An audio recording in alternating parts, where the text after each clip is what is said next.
وبركاته. أعوذ بالله من الشيطان الرجيم. بسم الله الرحمن الرحيم. والذين يقولون ربنا هب لنا من أزواجنا وذرياتنا قرة أعين واجعلنا للمتقين إماما أولئك يجزون الغرفة بما صبروا ويلقون فيها تحية وسلاما خالدين فيها حسنت مستقرا ومقاما صدق الله العظيم.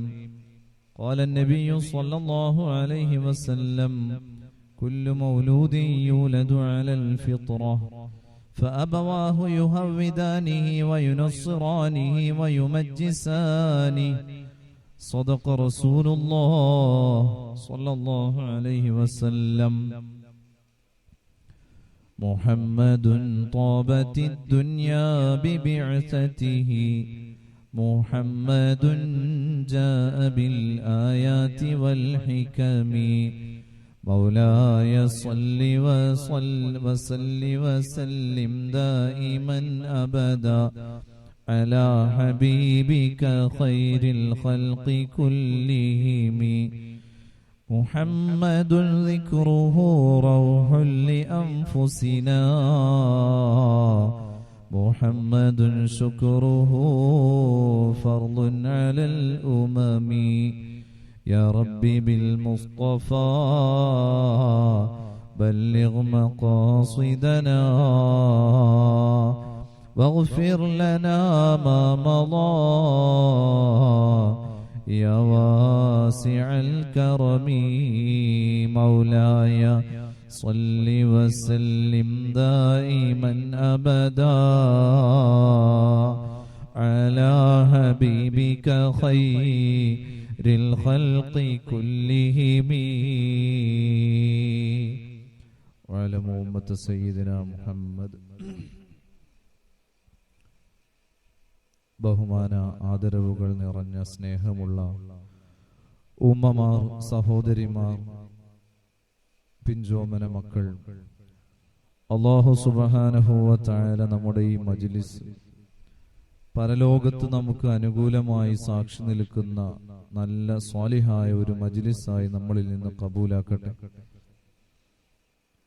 ഈ 19ാമത്തെ റമളാനിൽ 19ാമത്തെ നോമ്പനുഷ്ഠിച്ചു കൊണ്ടിരിക്കുന്ന നമ്മളെല്ലാവരും നല്ല നിയ്യത്തോടുകൂടെ ഇൽമിന്റെ മജ്ലിസാണ് ഇരിക്കുന്നത് എന്നുള്ള നിയ്യത്തോടുകൂടി വളരെ ആത്മാർത്ഥമായി എല്ലാവരും ഇരിക്കണം. അല്ലാഹു നമ്മൾ പറയുന്നതും കേൾക്കുന്നതും ചെലവഴിക്കുന്ന സമയങ്ങളും ഇവിടെ വന്നതും ഇവിടുന്ന് പോകുന്നതും എല്ലാം അവന്റെ പൊരുത്തത്തിലാക്കി മാറ്റിത്തരുമാറാവട്ടെ എന്ന് ദുആ ചെയ്യുകയാണ്.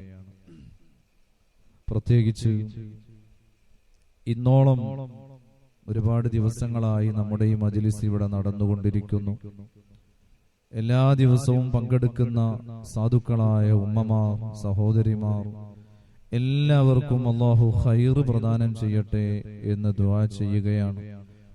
വന്യരായ ബാവുസ്താദ് അല്ലാഹു തആല അവിടുത്തേക്ക് ദീർഘായുസ്സും ആഫിയത്തും പ്രദാനം ചെയ്യട്ടെ. നമ്മുടെ ഈ മഹത്തായ സ്ഥാപനം ഖിയാമത്ത് നാൾ വരെ ഒരുപാട് ആലിമീങ്ങളെയും മുതഅല്ലിമീങ്ങളെയും വാർത്തെടുക്കുന്ന സുന്നത്ത് ജമാഅത്തിന്റെ വലിയ സ്ഥാപനമായി അല്ലാഹു തആല എന്നെന്നും നിലനിർത്തി തരുമാറാവട്ടെ എന്ന് ആദ്യമായി ദുആ ചെയ്യുകയാണ്. ഒരു സ്ഥാപനം ഒരു നാട്ടിലുണ്ടെങ്കിൽ അതുകൊണ്ട് ഏറ്റവും ഉപകാരം കിട്ടേണ്ടത് ആ നാട്ടിലെ ആളുകൾക്കാണ്. അങ്ങനെ നോക്കുമ്പോൾ നമ്മുടെ സ്ഥാപനം ദഅവ കോളേജ് നമ്മുടെ നാട്ടിൽ പ്രഭാഷണങ്ങളും വഅള് പരമ്പരകളും ഒക്കെയായി സമ്മേളനങ്ങളൊക്കെയായി മാഷാ അല്ലാഹ് എല്ലാവരാലും അറിയപ്പെട്ട സ്ഥാപനമായി ലോകത്തിന്റെ ദിക്കുകളിൽ ഉയർന്നു നിൽക്കുന്ന സ്ഥാപനമായി നമ്മുടെ സ്ഥാപനം മാറിയിരിക്കുകയാണ്. നമുക്കൊക്കെ അതിൽ അഭിമാനിക്കാം. എവിടെ പോയാലും എവിടുന്നാണ്? ഇർഫാനിയാണ് എന്ന് പറഞ്ഞാൽ ബാവുസ്താദിന്റെ അവിടുന്നാണ് അല്ലേ. ബാവുസ്താദിനുള്ള ഒരു ആദരവും ഉസ്താദിനോടുള്ള ഒരു സ്നേഹവും നമ്മൾ എമ്പാടും ആസ്വദിക്കാറുണ്ട്. ലോകത്തിന്റെ ഏത് ഭാഗത്ത് പോയി നോക്കിയാലും അല്ലാഹു തആല നമുക്ക് എല്ലാ കാലത്തും നിലനിർത്തി തരുമാറാവട്ടെ എന്ന് ആമുഖമായി ദുആ ചെയ്തുകൊണ്ട് ഞാൻ വിഷയത്തിലേക്ക് കടക്കുകയാണ്. ഇന്ന് നിങ്ങളുടെ മുമ്പിൽ കുറഞ്ഞ സമയം കൊണ്ട് അവതരിപ്പിക്കേണ്ട സന്താന പരിപാലനം എന്നുള്ള വിഷയമാണ്. നമുക്കെല്ലാവർക്കും ഒരു പ്രതീക്ഷയും ആശയും നമ്മുടെ മക്കളിലാണ്. അല്ലാഹു നമ്മെയും നമ്മുടെ കുടുംബത്തെയും മക്കളെയും ഒക്കെ സ്വാലിഹീങ്ങളാക്കി തരട്ടെ. ഏതൊരാളുടെയും ജീവിതം എന്തിന് എന്ന് ചോദിച്ചാൽ ഉത്തരം മക്കളെ പോറ്റാൻ എന്നായിരിക്കും. രാവിലെ ഒരാൾ ജോലിക്ക് പോകുമ്പോ പാന്റും കുപ്പായൊക്കെ മാറ്റി കുളിച്ച് വൃത്തിയായി എന്താണ് അർജന്റായി പോകുന്നേ? മക്കൾക്ക് അരി വാങ്ങണ്ടേ എന്നായിരിക്കും. 25 കൊല്ലം ഗൾഫിൽ നിന്ന ആളോട് ചോദിച്ചു, അല്ല ഇനി നിർത്തി നാട്ടിൽ നിൽക്കാനായില്ലേ, കുട്ടികളെയും മക്കളെക്കൊപ്പം നിൽക്കാനായില്ലേ എന്ന് ചോദിച്ചപ്പോ അയാളും പറഞ്ഞ മക്കളെ പോറ്റണ്ടേ, അരി വാങ്ങണ്ടേ എന്നാ. ഗൾഫ് നിർത്താനായിട്ടില്ല എന്നാ പറഞ്ഞത്. അപ്പൊ എല്ലാവരുടെയും ഒരു ആശയും ആഗ്രഹവും നമ്മുടെ ജീവിതം തന്നെ മക്കളെ പോറ്റാൻ എന്നായിരിക്കും. ആരോട് ചോദിച്ചാലും അങ്ങനെ തന്നെയായിരിക്കും മറുപടി. മക്കള് നന്നാവുക എന്നുള്ളത് ഏതൊരു മാതാപിതാക്കളുടെയും അഭിലാഷമാണ്. ഇന്നത്തെ കാലത്ത് വളരെ ഒരു പ്രയാസമായി മാറിയിരിക്കുകയാണ്. മക്കൾ ഉണ്ടായാൽ അവരെ എങ്ങനെ വളർത്തും, അതൊരു വലിയൊരു വിഷയമായി മാറിയിരിക്കുകയാണ്. ഇപ്പൊ അടുത്ത് നമ്മുടെ ഒരു വൈഫിന്റെ ഫാമിലിയിൽപ്പെട്ട ഒരു കുട്ടി ആത്മഹത്യ ചെയ്തു. എന്താ കാരണം? ഉമ്മയും ബാപ്പയും മാർക്കറ്റിലേക്ക് പോകുന്ന സമയത്ത് മോൻ പറഞ്ഞു, 7ാം ക്ലാസ്സിൽ പഠിക്കുന്ന കുട്ടിയാണ്, മോൻ പറഞ്ഞു ഞാനും ഉണ്ട് ഉപ്പ എന്ന് പറഞ്ഞു. കാറിലാണ് പോകുന്നത്, കുറച്ചു കഴിഞ്ഞാല് പോയിട്ട് വരും, ഞാനും ഉണ്ട് എന്ന് പറഞ്ഞു. ഉപ്പ പറഞ്ഞു, നാളെ നിനക്ക് എക്സാം അല്ലേ, നീ പഠിച്ചോ, നീ പോരണ്ട പറഞ്ഞു. എനിവേ കുട്ടിനെ കൊണ്ടുപോകാതെ ഉമ്മയും ഉപ്പയും മാർക്കറ്റിലേക്ക് പോയി, അങ്ങാടിയിൽ പോയി സാധനങ്ങളൊക്കെ വാങ്ങി തിരിച്ചു വന്നപ്പോൾ കുട്ടി ആത്മഹത്യ ചെയ്തിരിക്കുന്നു, തൂങ്ങി മരിച്ചിരിക്കുന്നു. 7ാം ക്ലാസ്സിൽ പഠിക്കുന്ന കുട്ടിയാണ്. ഇങ്ങനെയാണ് ഇന്നത്തെ തലമുറ. നമ്മുടെയൊക്കെ ചെറുപ്പത്തിൽ നമുക്ക് സഹിക്കാനുള്ള ഒരു കഴിവുണ്ടായിരുന്നു. ഉമ്മാന്റെ അടുത്തുനിന്നോ ഉപ്പാന്റെ അടുത്തുനിന്നോ അടി കിട്ടിയാൽ നോ പ്രോബ്ലം, അത് അപ്പോഴേ അങ്ങ് മറന്നുപോകും. ഉമ്മാനോ ഉപ്പാനോട് അതുകൊണ്ട് വെറുപ്പൊന്നുമില്ല. ഇപ്പോഴത്തെ കുട്ടികൾ അങ്ങനെയല്ല. കുട്ടികൾക്കൊരു പകയായി മാറിയിരിക്കുകയാണ്.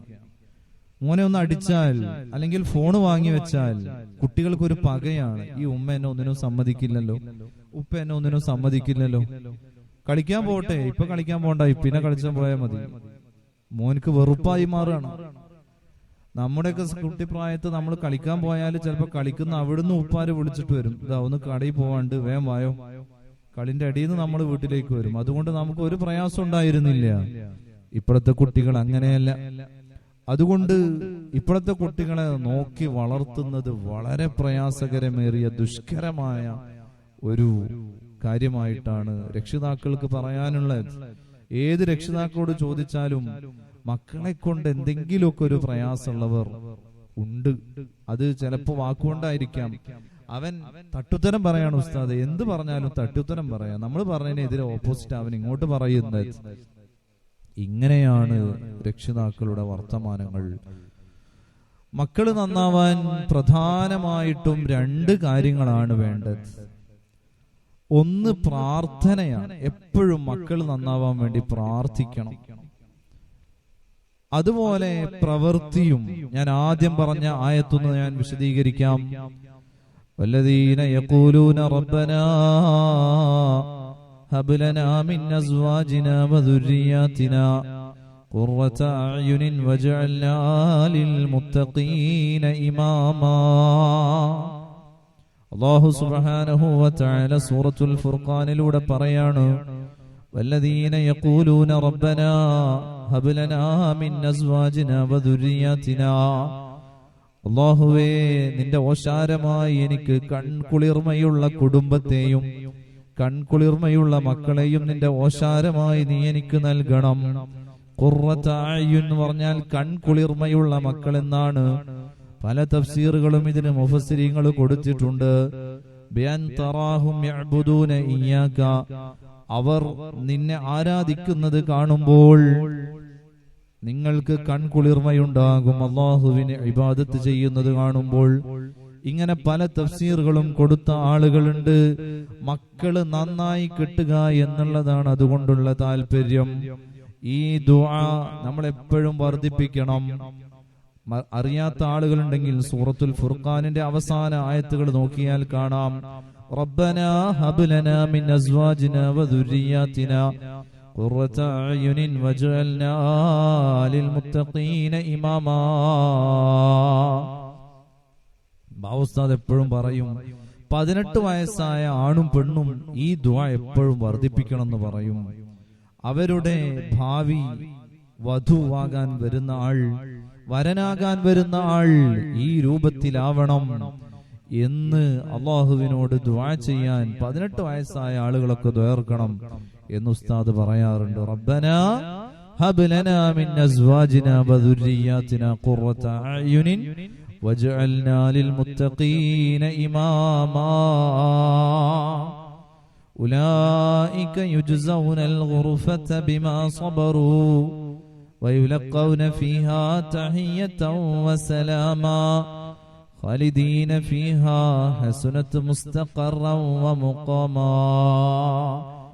ഇങ്ങനെയുള്ള ആളുകൾക്കാണ് അവർ കുട്ടികളെ വളർത്താൻ വേണ്ടി ക്ഷമിച്ചതിന്റെ കാരണത്താൽ അവർക്ക് സ്വർഗമുള്ളതെന്ന് അല്ലാഹു സുബ്ഹാനഹു വ തആല അവന്റെ ഖുർആനിൽ നമ്മെ പഠിപ്പിക്കുകയാണ്. അപ്പൊ എപ്പോഴും മനഃപൂർവ്വം ദുആർക്കാണെങ്കിലും ഈ ദുആ അറിയാത്ത ആളുകളുണ്ടെങ്കിൽ സൂറത്തുൽ ഫുർഖാന്റെ അവസാനത്തിൽ ഒന്ന് നോക്കി വെക്കണം. റബ്ബനാ ഹബ് ലനാ, ഓശാരമായി തരാനാണ്. ഇത് പറഞ്ഞതിന് ശേഷം അല്ലാഹു തആല ആ ആയത്തിന്റെ അവസാനം പറയുന്നുണ്ട്, ഖുൽ മാ യഅബഉ ബികും റബ്ബി ലൗലാ ദുആഉകും. എന്റെ മക്കളെ നന്നാക്കി തരണേ, എനിക്ക് ഓശാരമായി നല്ല മക്കളെ തരണേ എന്ന് നീ പ്രാർത്ഥിക്കുന്നില്ല എങ്കിൽ അല്ലാഹു നിങ്ങളെ പരിഗണിക്കുകയില്ല.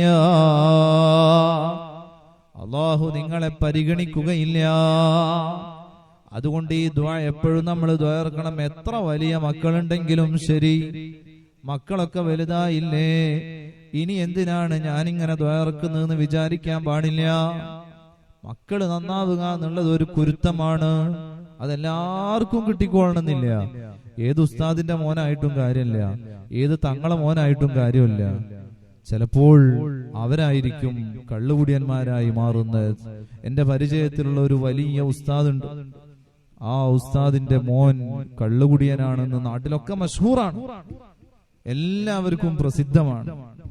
മക്കള് നന്നാവുക എന്ന് പറയുന്നത് വലിയൊരു ഭാഗ്യമാണ്. ദുആയോടൊപ്പം പ്രവർത്തനവും വേണം. അതെപ്പോ തുടങ്ങണം? അത് കല്യാണം കഴിക്കുന്ന സമയത്ത് തന്നെ തുടങ്ങണം. ചെറുപ്പക്കാരികളായ ചെറിയ കുട്ടികൾ ഉണ്ടെങ്കിൽ അവരൊക്കെ നന്നായി ശ്രദ്ധിക്കണം. ഉമ്മമാരുണ്ടെങ്കിൽ മക്കളെയൊക്കെ പറഞ്ഞ് മനസ്സിലാക്കി കൊടുക്കണം.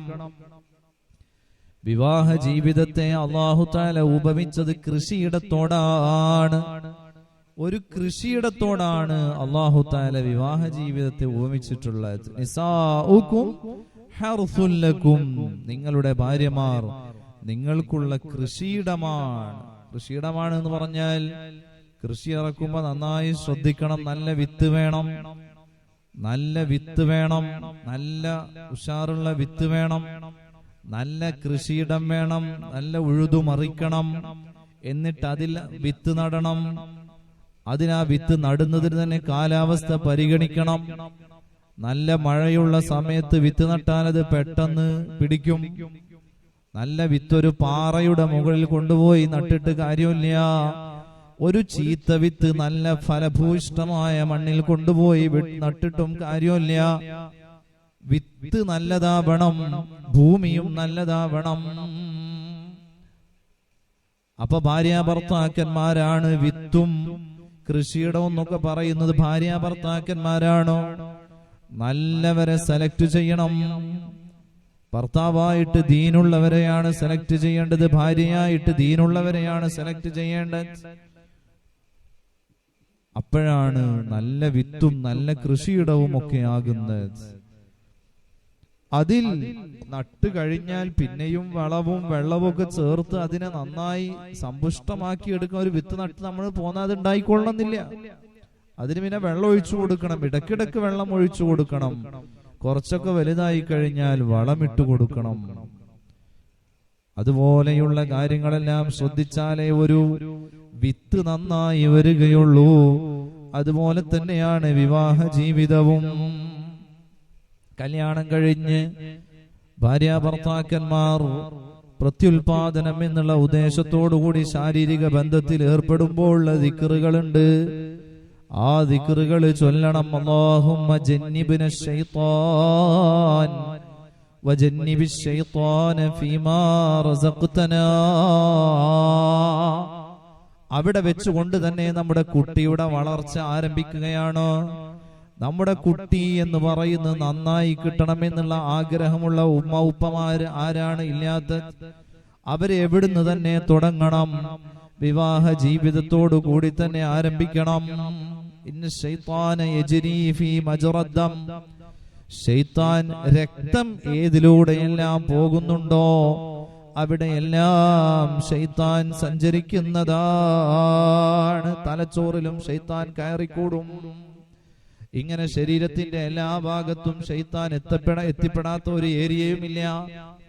ഒരു കുഞ്ഞിനെ അങ്ങനെ വയറ്റിലായാൽ വയറ്റിൽ വളരാൻ തുടങ്ങിയാൽ ഈ കുഞ്ഞിനെ കൂടി പരിഗണിച്ചുകൊണ്ടുള്ള നല്ല ഒരു റൂട്ടീൻ, ഒരു ദിനചര്യ ആ ഉമ്മ സ്വീകരിക്കണം. നല്ല ഒരു ദിനചര്യ സ്വീകരിക്കണം. എപ്പോഴും ദിക്റുകളും ദുആകളും ഖുർആൻ പാരായണവും ഒക്കെ ആയി ഗർഭകാലത്ത് മാനസികമോ ശാരീരികമോ ആയ ഒരു പീഡനങ്ങളോ കുട്ടികൾ കേൾക്കാൻ പാടില്ല, സ്ത്രീകൾ കേൾക്കാൻ പാടില്ല. ഉമ്മമാര് പ്രത്യേകം ശ്രദ്ധിക്കണം. അതുപോലെ നല്ല സമീകൃതമായ ആഹാരം കൊടുക്കണം. പിന്നെ ഡോക്ടറൊന്നും കാണിക്കേണ്ട ആവശ്യമില്ല. നമ്മൾ ഈ ഡോക്ടറെയൊക്കെ കാണേണ്ടി വരുന്നത് എന്തുകൊണ്ടാണ്? ഡോക്ടറെയൊക്കെ കാണേണ്ടി വരുന്നത് നമ്മൾ യഥാർത്ഥത്തിൽ കഴിക്കേണ്ട ഭക്ഷണങ്ങളൊന്നും എത്താത്തത് കൊണ്ടാണ്. കാൽസ്യത്തിന് ഗുളിക കൊടുക്കും ഡോക്ടർമാർ. പ്രഗ്നന്റ് ആയി കഴിഞ്ഞാൽ ഡോക്ടറെ കാണിച്ചാൽ കാൽസ്യത്തിനുള്ള ഗുളിക കൊടുക്കും. കാൽസ്യത്തിനുള്ള ഗുളിക ആഹാരത്തിൽ കാൽസ്യം ഉൾപ്പെടുത്തിയാൽ ആ ഗുളികന്റെ ആവശ്യമില്ല. പക്ഷേ അത് കഴിക്കാത്ത, അത് കാൽസ്യത്തിന്റെ ഗുളിക ഒരു കയ്പുള്ള ഗുളികയാണെന്ന് പെണ്ണുങ്ങളൊക്കെ പറയാറ്. അത് കഴിച്ചില്ലെങ്കിൽ എന്താ പ്രശ്നം? കുട്ടിയുടെ എല്ലുകൾക്ക് ശേഷിയുണ്ടാവില്ല. എന്റെ ഭാര്യയുടെ ആദ്യത്തെ പ്രസവത്തിൽ ഞാനത് അനുഭവിച്ചു. ഇവള് കയ്പാണെന്ന് പറഞ്ഞിട്ട് അത് കഴിക്കില്ല. ആദ്യം ഒന്ന് കഴിച്ചു നോക്കി, പിന്നെ തുപ്പിക്കളയല് തുടങ്ങി. എനിവേ കുട്ടിയെ പ്രസവിച്ചു നോക്കിയപ്പോൾ കുട്ടിയുടെ കാലിങ്ങനെ വളഞ്ഞിട്ടായിരുന്നു. കാലിനൊരു വളവുണ്ടായിരുന്നു. ഡോക്ടറെ കാണിച്ചു. ഡോക്ടർ പറഞ്ഞു, കാൽസ്യത്തിനുള്ള ഗുളിക നിങ്ങൾ കഴിച്ചില്ലായിരുന്നോ ചോദിച്ചു.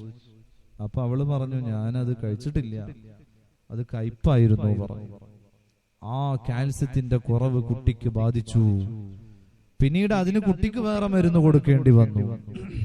പറഞ്ഞു വന്നത്, ഭക്ഷണത്തിൽ ഇതെല്ലാം ഉൾപ്പെടുത്തിയാൽ പിന്നെ ഒരു മരുന്നിന്റെയും ആവശ്യമില്ല. നല്ല ഫലഭൂയിഷ്ഠമായ സമീകൃതമായ ആഹാരങ്ങൾ, മുട്ടയും പാലും അതുപോലെ മുരിങ്ങയും ചീരയും അതുപോലെ ഭൂമിക്ക് അടിയിൽ വളരുന്ന കിഴങ്ങ് വർഗ്ഗങ്ങൾ എല്ലാം കൊടുക്കണം.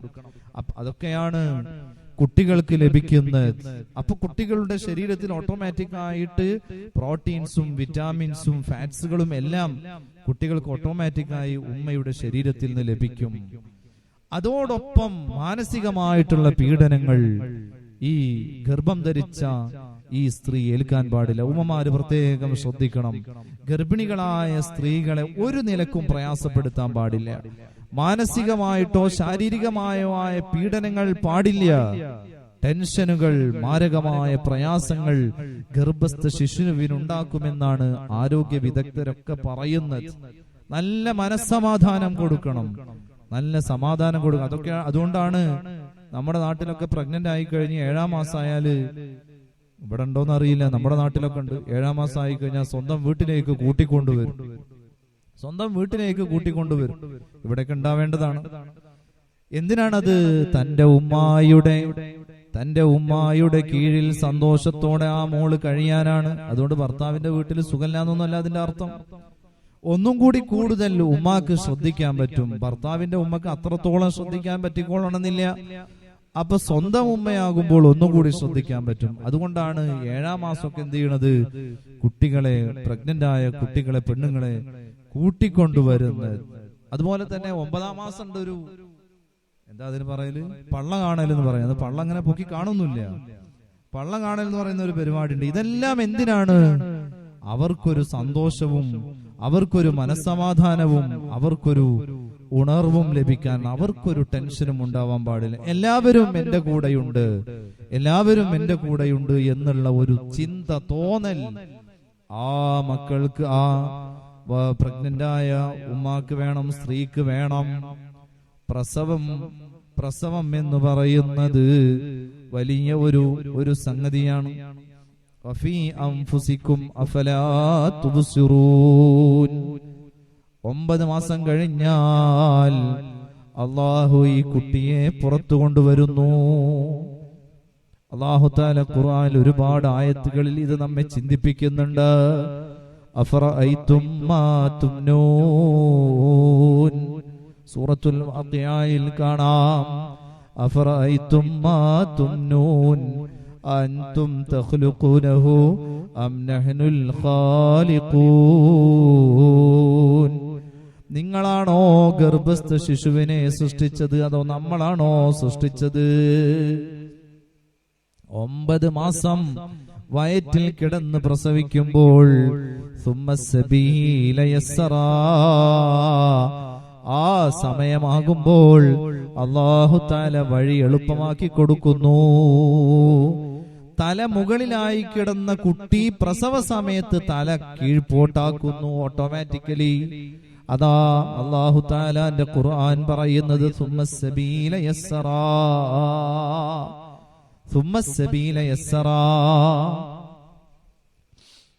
ഇപ്പൊ അടുത്ത് ഒരു സ്ത്രീ മരണപ്പെട്ടു. വലിയ ഒച്ചപ്പാടുകളൊക്കെ ഉണ്ടായി. എന്താ കാരണം? വീട്ടിൽ നിന്ന് പ്രസവിച്ചു. ഇവളുടെ ഭർത്താവ്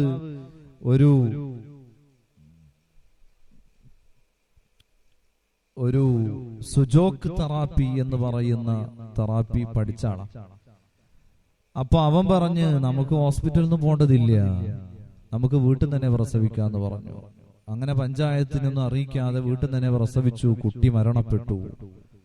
വലിയ ഒച്ചപ്പാടുണ്ടായി. പണ്ട് കാലത്തൊക്കെ പേറ്റാട്ടി എന്നൊക്കെ പറയുന്ന, പൊണ്ടാട്ടി എന്നൊക്കെ പറയുന്ന, പേറ്റാട്ടി എന്നാണ് പറയുന്ന തോന്നുന്നത്, അങ്ങനെയുള്ള കുറെ സ്ത്രീകളൊക്കെ ഉണ്ടായിരുന്നു. ഇന്ന് അങ്ങനത്തെ ആൾക്കാരൊന്നും കിട്ടാനില്ല. ഇന്ന് ഹോം നേഴ്സ് എന്ന് പറയുന്ന കുറെ ആളുകളുണ്ട്. അത് കോഴ്സ് പഠിച്ച് പുറത്തിറങ്ങുന്ന ആളുകൾ. അവരിലേക്ക് നമ്മൾ പോണം. അതിന് ഹോസ്പിറ്റലിൽ പോണം. ഹോസ്പിറ്റലിൽ അതിൽ ആണുങ്ങളാണ്, അവിടെ ഡോക്ടർമാർ ആണുങ്ങളാണ് എന്ന് പറഞ്ഞ് നമ്മൾ അതിനെ നിരുത്സാഹപ്പെടുത്താൻ പാടില്ല. ഡോക്ടറെ അടുത്ത് പോകേണ്ടതിന് ഡോക്ടറെ അടുത്ത് പോവണം, ഹോസ്പിറ്റലിൽ പോകേണ്ടതിന് ഹോസ്പിറ്റലിൽ പോവണം. പിന്നെ ഈ കുട്ടിക്കോ ഉമ്മക്കോ എന്തെങ്കിലും പറ്റിയിട്ട് പിന്നെ തൊള്ള പൊളിച്ചിട്ട് കാര്യമില്ല. അതുകൊണ്ടാണ് ഇപ്പൊ ഹോസ്പിറ്റലിൽ പോണം എന്ന് നമ്മൾ പറയുന്നത്. പണ്ട് കാലത്തൊക്കെ വീട്ടിൽ തന്നെ പ്രസവിക്കുന്ന നമ്മുടെ ഒരു ഉസ്താദ് ഉണ്ടായിരുന്നു ഇവിടെ പണ്ട്. ആ ഉസ്താദിന്റെ ഭാര്യ 4 പ്രസവിച്ചതും വീട്ടിൽ നിന്നാണത്രേ. 4 പ്രസവിച്ചതും വീട്ടിൽ നിന്നാണ് എന്ന് ഉസ്താദ് പറയാറുണ്ട്. ഇപ്പോഴത്തെ പെണ്ണുങ്ങൾക്ക് ധൈര്യം കൂടി കുറവാണ് അതിന്. അപ്പോ ധൈര്യമില്ല. പിന്നെ ഇപ്പോഴത്തെ സിസ്റ്റം അങ്ങനെയാണ്. എന്തെങ്കിലും കുട്ടികൾക്ക് അപകടം പറ്റും. അതുകൊണ്ട് ധൈര്യത്തിന് നല്ലത് എന്തെന്നെയാണ്? ഹോസ്പിറ്റലിൽ പോകല് തന്നെയാണ്. നമ്മുടെ ഉമ്മമാർ പ്രത്യേകം ശ്രദ്ധിക്കണം. പ്രസവവേദന തുടങ്ങിയാൽ ആയത്തുൽ കുർസി വർദ്ധിപ്പിക്കണം, ദുആഉൽ കർബ് വർദ്ധിപ്പിക്കണം. നബി സല്ലല്ലാഹു അലൈഹി വസല്ലം തങ്ങൾ പറഞ്ഞിട്ടുണ്ട്, ആയത്തുൽ കുർസി വർദ്ധിപ്പിക്കണം. അല്ലാഹ് ലാ ഇലാഹ ഇല്ലാ ഹുവൽ ഹയ്യുൽ ഖയ്യൂം, ഏറ്റവും വലിയവൻ അല്ലാഹുവാണ്. ആ അല്ലാഹുവാണ് ഈ കുഞ്ഞുമോനെ വയറ്റിൽ കിടത്തി എല്ലാം നൽകി പ്രസവിപ്പിക്കുന്നവൻ. ആ അല്ലാഹുവിൽ തവക്കുലാക്കണം. മനസ്സിന് സുഖം കിട്ടുന്ന കാര്യങ്ങളൊക്കെ ചെയ്യണം. പെണ്ണിന് വേദന ഉണ്ടാക്കുന്ന, ടെൻഷൻ ഉണ്ടാക്കുന്ന, ബേജാറാക്കുന്ന കാര്യങ്ങളൊന്നും പറഞ്ഞ് പേടിപ്പിക്കാൻ പാടില്ല. ഇപ്പോഴൊക്കെ ഹോസ്പിറ്റലിൽ മ്യൂസിക് തെറാപ്പി എന്ന് പറയുന്ന തെറാപ്പിയാണ്. ഇപ്പൊ അടുത്ത് ഒരു ആരോഗ്യ മാസികയിൽ വായിക്കാനിടയായി. മ്യൂസിക് തെറാപ്പി, ലേബർ റൂമിലൊക്കെ ഒരു മ്യൂസിക് ഇങ്ങനെ ഓടിക്കൊണ്ടിരിക്കും. എന്തിനാണത്? പ്രസവിക്കാൻ കിടക്കുന്ന പെണ്ണിനൊരു മാനസികോല്ലാസം ലഭിക്കാൻ. അപ്പൊ അതിലറിയാതെ അവള് പ്രസവിച്ചു പോകും. പണ്ട് നമ്മുടെ ഉമ്മമാരൊക്കെ ചെയ്തത് തന്നെയാണ്. പണ്ട് നമ്മുടെ ഉമ്മമാരൊക്കെ എന്താ ചൊല്ലുന്നത്? നഫീസത്ത് മാലയും മൊഹിയദ്ദീൻ മാലയുമാണ് ചൊല്ലുന്നത്. അല്ലാ തീരീഫേരും തുതിയും സലവാത്തും അതിനാൽ തുടങ്ങുവാൻ അരുൾ ചെയ്തേ ബേദാംബ. അതുപോലെ നഫീസത്ത് മാല ബിസ്മിയും ഹംദും സലാത്തും നൽ സലാമും മുന്നേ ബിള്ളിനെ ഫീസത്ത് മാല ഞാൻ തുടങ്ങിയിടുന്നേ. ബിഗുടെ നെയ്ൽ ഹാറതിൻഡോ ലിപ്പതൈ നീലത്തേ വേളை മുഖമക്കന കൊണ്ടയ്യതൈ നാടത്തേ. ഇതിങ്ങനെ പാടിപ്പാടി നഫീസത്ത് മാല കഴിയുമ്പോഴേക്ക് ഓട്ടോമാറ്റിക്കലി അത് ലയിച്ച് ആ സ്ത്രീ അങ്ങോട്ട് പ്രസവിക്കലാണ്. അതാണ് പണ്ടുള്ള ഉമ്മമാരൊക്കെ ചെയ്തിരുന്നത്. ഇപ്പൊ അതിനൊന്നും ആർക്കും ഒഴിവില്ല. ഇപ്പൊ എങ്ങനെയെങ്കിലും പെട്ടെന്ന് സിസേറിയൻ കൊടുക്കാനുള്ള പരിപാടിയാണ്. നാളെ ഒരു സ്ത്രീ പറഞ്ഞു, നമ്മുടെ കുടുംബത്തിൽപ്പെട്ട ഒരാൾ പറഞ്ഞു, ഞാൻ പ്രസവിക്കണില്ല, ഓപ്പറേഷൻ ചെയ്യാൻ പറഞ്ഞു. പ്രസവിക്കാൻ എനിക്ക് വയ്യ, ഞാൻ ഓപ്പറേഷൻ ചെയ്യാൻ വേണ്ടി പറഞ്ഞിരിക്കുകയാണ് പറഞ്ഞു. അപ്പൊ അതാണ് ഇപ്പോഴത്തുള്ള ആളുകളുടെയൊക്കെ അവസ്ഥ. നമ്മളൊക്കെ അതിൽ നിന്ന് മാറണം. പ്രസവിച്ച കുട്ടിക്ക് ഉമ്മയോടുള്ള സ്നേഹം, അത് ഓപ്പറേഷനിലൂടെ പുറത്തു വന്ന കുട്ടിക്ക് അത് ഉണ്ടാവില്ല. ജനിച്ച കുട്ടി ഭൂമിയിൽ വന്ന് നിൽക്കുന്നത് ഏതുപോലെയാണ്? മുളച്ചു വന്ന, ഞാൻ പറഞ്ഞു നേരത്തെ, വിവാഹ ജീവിതം എന്ന് പറയുന്നത് ഒരു വിത്ത് നടുന്നതുപോലെയാണ്. ഒരു കുട്ടി പ്രസവിക്കുന്നത് ആ വിത്ത് മുളച്ചു വരുന്നത് പോലെയാണ്. ഇനിയാണ് കൂടുതൽ ശ്രദ്ധ വേണ്ടത്. സന്താന പരിപാലനത്തിൽ പ്രസവിച്ചതിന് ശേഷം കുറച്ചും കൂടി ശ്രദ്ധ വേണ്ടതാണ്. അല്ലെങ്കിൽ നോക്കൂ, നിങ്ങൾ മുളച്ചു വന്ന വിത്താണെങ്കിൽ അതിൽ മയിലോ, ഞങ്ങളുടെ നാട്ടിലൊക്കെ ആണെങ്കിൽ മയില് വന്ന് കൊത്തിക്കൊണ്ടു. ഏത് കൃഷി ഇട്ടാലും മയിലുകൾ ഇടക്ക് വന്ന് കൊത്തിക്കൊണ്ടു. അല്ലെങ്കിൽ കോഴികൾ. അതിൽ നിന്ന് രക്ഷിക്കണം. ആ വിത്തിനെ മുളച്ച് പാകമായി വരാൻ അവറ്റങ്ങൾക്ക് അത് വരാതിരിക്കാൻ വേണ്ടിയുള്ള കാര്യങ്ങളൊക്കെ ചെയ്യണം. കൂടുതൽ ഇമ്പോർട്ടൻസ് പിന്നെയാണ് കൊടുക്കേണ്ടത്. പ്രസവിച്ചു കഴിഞ്ഞാൽ കുട്ടിക്ക് കൂടുതലായി വേണ്ടത് ആത്മീയമായ കരുതലാണ്. വലത്തെ ചെവിയിൽ വാങ്ക് കൊടുക്കണം, ഇടത്തെ ചെവിയിൽ ഇഖാമത്തും കൊടുക്കണം. കുട്ടികൾ ആദ്യമായി കേൾക്കുന്നത് കുട്ടികളിൽ ഭയങ്കരം സ്വാധീനം ചെലുത്തുന്നതാണ് പഠനങ്ങൾ പറയുന്നത്. ക്രിസ്ത്യൻ മിഷണറി ഹോസ്പിറ്റലുകളിലൊക്കെ കുട്ടികൾ ജനിച്ചാൽ ഇയർഫോൺ വെച്ചു കൊടുക്കും. ചെവിയിലേക്ക് ഇയർഫോൺ വെച്ചു കൊടുത്ത് ബൈബിളിന്റെ വേഴ്സസുകൾ കേൾപ്പിക്കുന്ന ക്രിസ്ത്യൻ മിഷണറി ഹോസ്പിറ്റലുകളിൽ ബൈബിളിന്റെ വേഴ്സസുകൾ ഇങ്ങനെ കേൾപ്പിക്കും. ആദ്യമായി കുട്ടി കേൾക്കുന്നത് എന്തോ അത് ആ കുട്ടിയിൽ വലിയ സ്വാധീനം ചെലുത്തുമെന്നാണ്. ബോധ മനസ്സിനെയും ഉപബോധ മനസ്സിനെയും അത് സ്വാധീനിക്കും. ഇപ്പൊ ഞാനിങ്ങനെ വരുന്ന സമയത്ത്, ഞാൻ ഇങ്ങോട്ടാണ് വരുന്നത്, ഏകദേശം 80 കിലോമീറ്റർ യാത്ര ചെയ്തിട്ടാണ് ഞാൻ വരുന്നത്. വരുന്ന സമയത്ത് റോഡ് സൈഡിലൊക്കെ ഇങ്ങനെ ഓരോ പരസ്യം ഉണ്ടായിരിക്കും അല്ലേ? ആ പരസ്യത്തിലേക്ക് നമ്മൾ അറിയാതെ നമ്മുടെ കണ്ണു പോവും. ഒരു കുട്ടി ഒരു കുടയും ഇങ്ങനെ പിടിച്ചു നിൽക്കുന്ന കുട മഴ വന്നു, കുട ഡാഷ് തന്നെ എന്നുള്ള ഒരു പരസ്യം അതിൽ കണ്ടു എന്ന് വിചാരിക്കാം. 2-3 പ്രാവശ്യം നമ്മൾ അതിങ്ങനെ കാണുമ്പോ നമ്മളൊരു കുട വാങ്ങാൻ പോയി ഷോപ്പിൽ പോയാൽ ഏത് കുടയാ വേണ്ട ഓട്ടോമാറ്റിക്കലായി നമ്മുടെ നാട്ടിൽ വരും, നമ്മുടെ നാവിൽ വരും. ഏത് നമ്മളന്ന് പോയപ്പോ കണ്ട ആ കുടന്റെ പേരെന്തേന്നു? അതാണ് ഉപബോധ മനസ്സ്. നമ്മൾ അറിയാതെ എന്ത് ചെയ്യും? അതിലേക്ക് അത് നമ്മുടെ മനസ്സിലേക്ക് കയറിപ്പോകും. അതുപോലെ ബോധ മനസ്സിലും ഉപബോധ മനസ്സിലും നമ്മളെ സ്വാധീനിക്കുന്നതാണ് ജനിച്ച ഉടനെയുള്ള ഇതൊക്കെ ജനിച്ച ഉടനെ ചെയ്യേണ്ട കാര്യങ്ങളാണ്. ജനിച്ച ഉടനെ പിന്നെ അതിനാരെയും കാത്തുക്കൊന്നും വേണ്ട, പെട്ടെന്ന് ചെയ്യേണ്ട കാര്യങ്ങളാണ്. കുട്ടി ജനിച്ച് നമ്മൾക്ക് കയ്യിൽ കിട്ടിയാൽ ഉടനെ ചെയ്യേണ്ടത്. ഞാൻ എന്റെ ഭാര്യയോട് പറഞ്ഞു, നീ ലേബർ റൂമിൽ നിൽക്കുമ്പോൾ നിന്റെ അടുത്ത് വല്ല മുസ്ലിം നഴ്സുമാരുണ്ടെങ്കിൽ അവരോട് തന്നെ പറയണം കേട്ടോ, വാങ്ങും ഇഖാമത്തും കൊടുക്കാൻ, വലത്തെ ചെവിയിൽ വാങ്ങും ഇടത്തെ ചെവിയിൽ ഇഖാമത്തും കൊടുക്കാൻ. അവരോട് തന്നെ പറഞ്ഞാൽ മതി. അല്ലെങ്കിൽ ഇവര് അവിടെ നിന്നൊക്കെ കഴിഞ്ഞ് കുറെ കുളിപ്പിക്കലോ കഴിഞ്ഞ് തുടക്കലൊക്കെ കഴിഞ്ഞ് പിന്നെയാണ് കുട്ടിയാ പുറത്തേക്ക് തരുന്നത്. അപ്പോഴേക്ക് സമയം ഒരുപാട് കഴിഞ്ഞിട്ടുണ്ടായിരിക്കും. ഇതൊക്കെ നേരത്തെ ചെയ്യേണ്ട സംഗതികളാണ്. അപ്പോൾ വാങ്ങും ഇഖാമത്തും കൊടുക്കുന്ന പഞ്ചേന്ദ്രിയങ്ങളിൽ ആദ്യം പ്രവർത്തിക്കുന്നത് നമ്മുടെ കേൾവി ശക്തിയാണ്. ഒരു കുട്ടി ജനിച്ച് ആ കുട്ടിനെ ഇങ്ങനെ പുറത്തു കൊടുത്തിട്ട് നിങ്ങൾ ആദ്യം ആ കുട്ടിന്റെ കണ്ണിന് നേരെ ഒരു കൈ കൊണ്ടുപോയി നോക്കിയാട്ടെ, കുട്ടി അനങ്ങൂല. കാരണം കുട്ടിക്ക് അപ്പത്തിന് എന്തില്ല, കാഴ്ചന്റെ പവർ അവിടെ എത്തിയിട്ടില്ല. കണ്ണിങ്ങനെ വെറുതെ ഇങ്ങനെ കാണുന്നുണ്ടെന്നേ ഉള്ളൂ, പവർ ആയിട്ടില്ല. പക്ഷെ ആദ്യം കുട്ടിക്ക് പവർ എത്തുന്നത് ഏതിലാണ്? ചെവിയിലാണ് ആദ്യം പവർ എത്തുന്നത്. അതുകൊണ്ടാണ് ആദരവായ റസൂലുള്ളാഹി സ്വല്ലല്ലാഹു അലൈഹി വസല്ലമ തങ്ങൾ പറഞ്ഞു, നിങ്ങൾ ചെവിയിൽ വാങ്ങും ഇഖാമത്തും കൊടുക്കണം. ആ കുട്ടിന്റെ അവിടുന്ന് പെട്ടെന്നൊരു എന്തെങ്കിലും സാധനത്തെ എന്ന് പറഞ്ഞാൽ മതി, ആ കുട്ടി ഇങ്ങനെ നെട്ടി എണീക്കും. ഒറ്റ നെട്ട. ആ കുട്ടിക്ക് ചെവിക്കുള്ള പവർ ആദ്യേ എത്തുന്നുണ്ട്, പക്ഷേ കാഴ്ചക്കുള്ള പവർ അപ്പോഴും എത്തുന്നില്ല. ഇതിലേക്ക് ഖുർആൻ ഒരുപാട് സൂചനകൾ നൽകുന്ന ഒരുപാട് ആയത്തുകളുണ്ട്. വല്ലാഹു അഖ്റജകും മിൻ ബുതൂനി ഉമ്മഹാതികും ലാ തഅലമൂന ശൈആ. നിങ്ങളുടെ ഉമ്മമാരുടെ ഗർഭപാത്രത്തിൽ നിന്ന് നിങ്ങളെ ഭൂമിയിലേക്ക് കൊണ്ടുവന്ന സമയത്ത് ലാ തഅലമൂന ശൈആ, നിങ്ങൾക്കൊന്നും അറിഞ്ഞിരുന്നില്ല. ഫജഅല ലക്കുമുസ് സമഅ വൽ അബ്സാറ വൽ അഫ്ഇദാ, പിന്നെ അല്ലാഹു തആല നിങ്ങൾക്ക് കേൾവി ശക്തിയെ ആക്കി, പിന്നെ കാഴ്ച ശക്തിയെ ആക്കി, വൽ അഫ്ഇദാ പിന്നെ ചിന്താശേഷിയെ ആക്കി. ഇങ്ങനെ ആദ്യം കേൾവി ശക്തി പിന്നെ കാഴ്ച ശക്തി, ഇത് പറയുന്ന ഈ ഒരു ഓർഡർ പറയുന്ന പല ആയത്തുകളും വേറെയും ഉണ്ട്. പല ആയത്തിലും ഈ ഒരു ഓർഡർ പറഞ്ഞിട്ടുണ്ട്.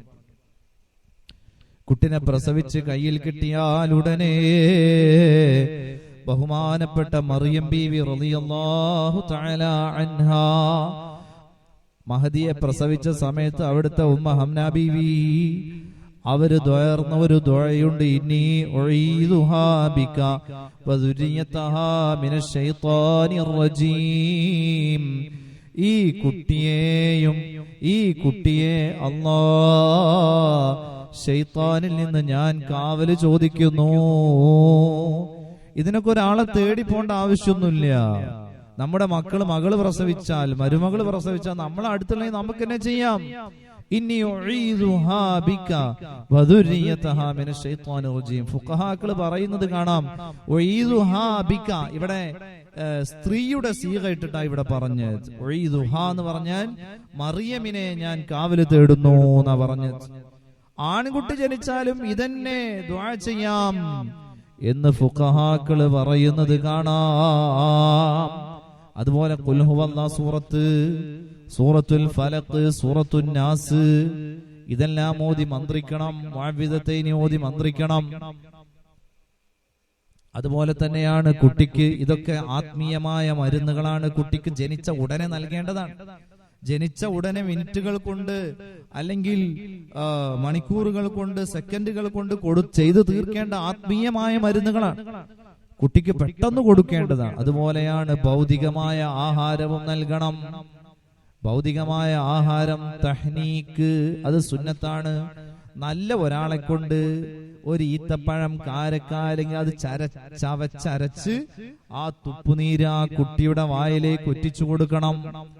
നല്ല ഒരാളെ കൊണ്ട് അത് ചെയ്യിക്കണം. മധുരം കൊടുക്കുക എന്ന് അതിന് പറയാം. മധുരം കൊടുക്കുക. ഇപ്പോഴൊക്കെ ചില ആളുകൾ തേന് കൊടുക്കാറുണ്ട്. തേന് കൊടുക്കുന്നതിന് കുഴപ്പമൊന്നുമില്ല. തീ കൊണ്ട് തൊടാത്ത ആഹാരമായിരിക്കണം എന്നർത്ഥം. തീ കൊണ്ട് തൊടാത്ത ആഹാരമാണ് കൊടുക്കേണ്ടത്. ഈത്തപ്പഴം, തേന് പോലത്തതൊക്കെ നല്ലതാണ്. എന്തായാലും അതിന് നല്ല ഒരാളെ നമ്മളത് അതിപ്പോ ഉമ്മാരാണെങ്കിൽ ഉമ്മാർക്ക് തന്നെ കൊടുക്കാം. ആ കുട്ടിക്ക് ആ കൊടുത്ത ആളെ സ്വഭാവം ഉണ്ടാവുന്ന പണ്ടുള്ള ആൾക്കാരൊക്കെ പറയണം, ആരാണോ കൊടുത്തത് അയാളെ സ്വഭാവമാണ് ആ കുട്ടിക്ക് ഉണ്ടാവുക. അപ്പൊ നല്ല ആളുകളെ കൊണ്ട് തെഹ്നീക്ക് സുന്നത്താണ്. ഇതുവരെയും ആ കുട്ടി ഭക്ഷണം കഴിച്ചത് പൊക്കിൽ കൊടിയിലൂടെയാണോ? ഇനി വായിലൂടെ കൊടുക്കാൻ ആരംഭിക്കുന്നതിന്റെ സ്റ്റാർട്ടിംഗ് ആണിത്, ഈ തെഹ്നീക്ക് എന്ന് പറയുന്നത്. അപ്പൊ അത് നല്ല ഒരാളെ കൊണ്ടായിരിക്കണം അത് ചെയ്യേണ്ടത്. അതുവരേക്കും ഉമ്മായുടെ ഗർഭപാത്രത്തിൽ കിടന്ന പൊക്കിൽ കൊടി അത് നമ്മൾ കട്ട് ചെയ്യാണ്. പ്രസവിച്ച ഉടനെ പൊക്കിൽ കൊടിയിൽ ഒരു ക്ലിപ്പിടാണ് ഇപ്പോ. അല്ലെങ്കിൽ അതിങ്ങനെ ചുറ്റിക്കൂട്ടി കെട്ടിവെക്കും. അല്ലെങ്കിൽ ഇപ്പോഴൊക്കെ ആണെങ്കിൽ ഒരു ക്ലിപ്പ് അതിലിട്ട് വെക്കും. പിന്നെ അത് ഓട്ടോമാറ്റിക്കിനായി കൊഴിഞ്ഞു വീടും. അല്ലാഹു തആല നമുക്ക് നൽകിയ സംവിധാനം നോക്കൂ. ഉമ്മായുടെ ഗർഭപാത്രത്തിൽ കിടക്കുന്ന സമയത്ത് നമുക്ക് വേണ്ടതെല്ലാം നൽകാൻ അല്ലാഹു സംവിധാനിച്ചതാണ് ഈ പൊക്കിൾ കൊടി. അതിന്റെ അടയാളം ആണായാലും പെണ്ണായാലും ശരി, മരണം വരെ അവന്റെ വയറിന്റെ മുകളിൽ ഒരു ഉപകാരവുമില്ലാത്ത ഒരു സാധനം അവന്റെ ശരീരത്തിലുണ്ടെങ്കിൽ അത് ആ പൊക്കിൾ കൊടി മുറിച്ച അടയാളമാണ്. എന്നെന്നും നമ്മുടെ ഉമ്മമാരെ ഓർക്കാനുള്ള അടയാളമാണ്. ജീവിച്ചിരിക്കുന്ന നമ്മുടെ ഉമ്മമാർക്കൊക്കെ അല്ലാഹു ദീർഘായുസ്സും ആഫിയത്തും കൊടുക്കട്ടെ. രോഗത്തിൽ കിടക്കുന്ന ആളുകൾക്ക് ശിഫ കൊടുക്കട്ടെ. അതുപോലെ മരിച്ചുപോയ ഉമ്മവാപ്പമാർ അവരുടെ ഖബർ അല്ലാഹു സന്തോഷത്തിലാക്കി കൊടുക്കട്ടെ. കുട്ടി പുറത്തു വരലോടുകൂടി ഉമ്മയുടെ ശരീരത്തിൽ, ഞാൻ പെട്ടെന്ന് പറഞ്ഞു പോവാണ്, ഇനി ഇതിന്റെ കുട്ടി ജനിച്ച് 2, 3, 4 വയസ്സാകുമ്പോഴുള്ള ശിക്ഷണങ്ങളൊക്കെ നമുക്ക് പറയാനുണ്ട്. കുട്ടി ജനിച്ച് പുറത്തു വരുമ്പോൾ ഉമ്മായുടെ നെഞ്ചിൽ 2 പാൽ ഫാക്ടറികൾ തയ്യാറാകുന്നു. അത് എപ്പോഴും ആ പാൽ അതിലുണ്ടാവില്ല, എപ്പോഴും പാലുണ്ടാവില്ല. കുട്ടി ജനിച്ച ഉടനെ അല്ലാഹു തആല സംവിധാനിക്കുകയാണ്. എന്തൊരത്ഭുതമാണ്! അതുവരെയും പാലില്ലാത്ത സ്ത്രീക്ക് ആ കുട്ടിയുടെ പ്രസവത്തോടുകൂടി 2 സദിയിലും പാല് ഉറവയെടുക്കുന്നു. അല്ലാഹു സംവിധാനിച്ച സംവിധാനമാണ്. വൽ വാലിദാതു യുർദിന ഔലാദഹുന്ന ഹൗലൈനി കാമിലൈനി. ഉമ്മമാര് 2 കൊല്ലം മക്കൾക്ക് മുലപ്പാൽ കൊടുക്കട്ടെ. അല്ലാഹു തആല അവന്റെ ഖുർആനിൽ പറയാണ്, 2 കൊല്ലം ഉമ്മമാര് മക്കൾക്ക് മുലപ്പാൽ കൊടുക്കട്ടെ. ആദ്യം വരുന്ന പാൽ അതിന് വെള്ള കളറൊന്നും ഉണ്ടാവില്ല. ചില സ്ത്രീകൾ അത് കളയുന്നത് കാണാം. അത് കളയാൻ പാടില്ല. വളരെയധികം പ്രതിരോധ ശേഷിയുള്ള പാലാണത്രേ ആദ്യമായി ചുരത്തുന്ന മുലപ്പാൽ. അത് തീർച്ചയായും കൊടുക്കണം. കിതാബുകളിലൊക്കെ ഫത്ഹുൽ മുഈൻ അടക്കമുള്ള കിതാബുകളിലൊക്കെ പറയുന്നത് കാണാം. ഒരു കുട്ടി ജനിച്ച ഉടനെ ആ പെണ്ണ് മരിച്ചു എന്ന് സങ്കല്പിക്കാം. ഒരു കുട്ടി ജനിച്ച ഉടനെ ആ പെണ്ണ് മരിച്ചു, പ്രസവിച്ച പെണ്ണ് മരിച്ചാൽ ആ നാട്ടിൽ എവിടെങ്കിലും അന്ന് പ്രസവിച്ച പെണ്ണുണ്ടോ നോക്കണം. എന്നിട്ട് ആ പെണ്ണിന്റെ മുലയിൽ നിന്ന് വരുന്ന ആദ്യത്തെ ആ പാൽ, അതിന് വെള്ള കളറൊന്നും ഉണ്ടാവില്ല, ഒരു വെള്ളം പോലെയുള്ള ഒരു ദ്രവ്യമായിരിക്കും. അത് കൊടുക്കൽ നിർബന്ധമാണെന്ന് ഫുഖഹാക്കൾ രേഖപ്പെടുത്തി വെച്ചത് കാണാം. അതുകൊണ്ട് അത് കളയാൻ പാടില്ല, അത് അജ്ഞതയാണ്. ചില ആളുകൾ പറയും ഇതെന്താ പാലിന്റെ കളറും നിറൊന്നുമില്ല, ഇത് കൊടുക്കാൻ പറ്റില്ല എന്ന് പറയാറുണ്ട്. അങ്ങനെ ചിന്തിക്കാൻ പാടില്ല. അത് കൊടുക്കേണ്ടതാണ്, കൊടുക്കണം. കുട്ടികൾക്ക് അത് കൊടുക്കണം. ഏറ്റവും കൂടുതൽ പ്രതിരോധ ശേഷിയുള്ള പാലാണ് ആദ്യമായി പെണ്ണിൽ നിന്ന് ചുരത്തുന്ന മുലപ്പാൽ. ആദ്യത്തെ 1 മാസം, കുട്ടി പ്രസവിച്ച് ആദ്യത്തെ 1 മാസം കുട്ടിയെ ഒരിക്കലും തൊട്ടിലിൽ ഇടാൻ പാടില്ല. ഒരിക്കലും തൊട്ടിലിൽ കുട്ടിയിടരുത്. ഉമ്മയുടെ മാറോട് ചേർത്ത് വെച്ച് മാറിന്റെ ചൂട് ഇങ്ങനെ കൊള്ളിച്ചു വേണം കുട്ടിയെ അടുത്ത് കിടത്തണം. മാറിടത്തിന്റെ ചൂട് പകർന്നു കൊടുക്കണം. കോഴിക്കുഞ്ഞുങ്ങൾ കണ്ടിട്ടില്ലേ നിങ്ങൾ? കോഴിന്റെ മുട്ട പൊട്ടി തോട് പൊട്ടി കുട്ടി പുറത്തു വന്നാൽ ഒരു 2-3 ദിവസം ആ കുട്ടിനെ അകിട്ടിൽ ഇങ്ങനെ വെക്കും തള്ള. എന്താണത്? ആ മുട്ടന്റെ ഉള്ളിൽ കിടക്കുമ്പോൾ ആയിരുന്ന ചൂട് കുട്ടി പുറത്തു വന്നതിന് ശേഷവും ആ കുട്ടിക്ക് ലഭിക്കാനാണ്. അപ്പൊ ആ ചൂട് ഇങ്ങനെ കൊള്ളിക്കും. ഇനി കുറച്ച് ദിവസം കഴിഞ്ഞ് തന്നെ കുറച്ച് മേയാനൊക്കെ പോയാലും കുറച്ച് കഴിഞ്ഞ് ആ തള്ളങ്ങനെ കൊക്കി വിളിച്ച് കുട്ടികളൊക്കെ അകിടിന്റെ ഉള്ളിലേക്ക് ആക്കും. എന്നിട്ട് ഒരു ഭാഗത്ത് ഇങ്ങനെ ചിറകൊക്കെ വിടർത്തി കുട്ടികളൊക്കെ അതിന്റെ ഉള്ളിലാക്കി ഇങ്ങനെ കിടത്തും. അതുപോലെയാണ് ചെറിയ കുട്ടികൾ. ആ ഉമ്മയുടെ മാറിടത്തിന്റെ ചൂടേറ്റ് കുട്ടി കിടക്കണം. 1 മാസം തൊട്ടിലിൽ ഇടാൻ പാടില്ല. അതുപോലെ കുട്ടിക്ക് മുല കൊടുക്കുന്ന സമയത്ത് സ്ത്രീകൾ ശ്രദ്ധിക്കേണ്ട കാര്യമാണ്. ഇരുന്ന് മുല കൊടുക്കാൻ, മാക്സിമം ഇരുന്ന് മുല കൊടുക്കാൻ വേണ്ടി ശ്രദ്ധിക്കണം. 2 സ്ഥലങ്ങളും ഒപ്പം കൊടുക്കലാണ് നല്ലത്. ആദ്യം ഒരു സ്ഥലം കൊടുത്ത് പിന്നെ മറ്റൊരു സ്ഥലം കൂടെ കൊടുക്കുക. രണ്ടും ഒപ്പം കൊടുക്കുക. 2 സ്ഥലത്തിലും പാല് ചുരത്തും. ഒരു സ്ഥലം മാത്രം കൊടുത്ത് പിന്നെ ഒഴിവാക്കാൻ പാടില്ല. 2 സ്ഥലവും ഒപ്പം കൊടുക്കണം. കുട്ടി കുടിക്കും തോറും പാല് കൂടി വരികയാണ് ചെയ്യുന്നത്. ഇരുന്ന് മുല കൊടുക്കുന്നത് ആരോഗ്യ വിദഗ്ധരൊക്കെ പറയുന്നത് അതാണ് ഏറ്റവും നല്ലത് എന്നാണ്. കിടന്ന് മുല കൊടുക്കുന്ന സ്ഥലം തൂങ്ങാനും അതിന്റെ പ്രകൃതം മാറാനൊക്കെ ചാൻസ് ഉണ്ട് എന്നാണ് ആരോഗ്യ വിദഗ്ധർ പറയുന്നത്. അതുകൊണ്ട് ഇരുന്ന് മുല കൊടുക്കലാണ് കുട്ടികൾക്ക് എപ്പോഴും നല്ലത്. ഉമ്മമാരൊക്കെ അത് ശ്രദ്ധിക്കണം. ആദ്യ പ്രസവത്തിലുള്ള പ്രസവിക്കുന്ന കുട്ടികളൊക്കെയാണ് ഇതൊന്നും അറിഞ്ഞോളണമെന്നില്ല. ഒക്കെ ഉമ്മമാര് പറഞ്ഞു കൊടുക്കണം. അതുപോലെ ശ്രദ്ധിക്കേണ്ട മറ്റൊരു കാര്യമാണ് സമീകൃതമായി മുലപ്പാൽ അള്ളാഹു സംവിധാനിച്ചത് നോക്കൂ നിങ്ങൾ. നമ്മുടെ ശരീരത്തിൽ രക്തവും അതുപോലെ കാഷ്ടവും മൂത്രവും ഒക്കെ നമ്മുടെ ഒരു മൊബൈൽ ടോയ്ലറ്റ് പോലെയാണ്. നമ്മുടെ ഉള്ളിലൊക്കെ എന്തുണ്ട്? കാഷ്ടവും മൂത്രമൊക്കെ നമ്മുടെ ഉള്ളിലൊക്കെ ഉണ്ട്. അത് നിറയുമ്പോഴാണ് അത് പുറത്തേക്ക് നമ്മൾ പോരുന്നത്.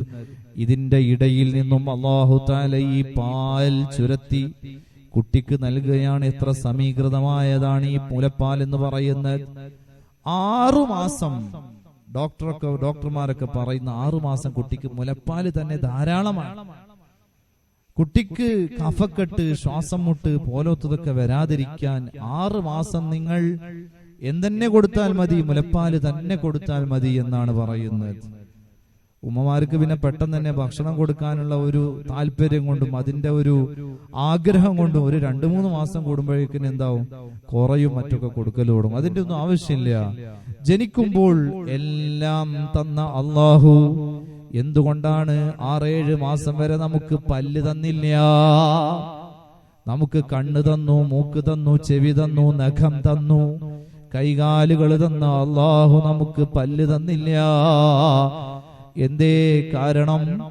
ആ പല്ല് കൊണ്ട് കടിക്കാൻ മാത്രമുള്ള ഭക്ഷണം കഴിക്കാൻ ഈ കുട്ടി 5-6 മാസത്തേക്ക് അതിന് യോഗ്യനല്ല എന്നർത്ഥം.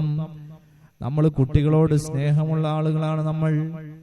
ആരെങ്കിലും നമ്മൾ വീട്ടിൽ ബിരിയാണി വെച്ചാൽ 6 മാസം ആകാത്ത കുട്ടിക്ക് നമ്മൾ ആരെങ്കിലും ബിരിയാണി കൊടുക്കുവോ? ഇല്ല. അത് ആ കുട്ടിനോടുള്ള ദേഷ്യം കൊണ്ടോ കുട്ടിനോടുള്ള ഇഷ്ടമില്ലായ്മ കൊണ്ടോ ഒന്നുമല്ല, കുട്ടിയോടുള്ള ഇഷ്ടം കൊണ്ടാണ്.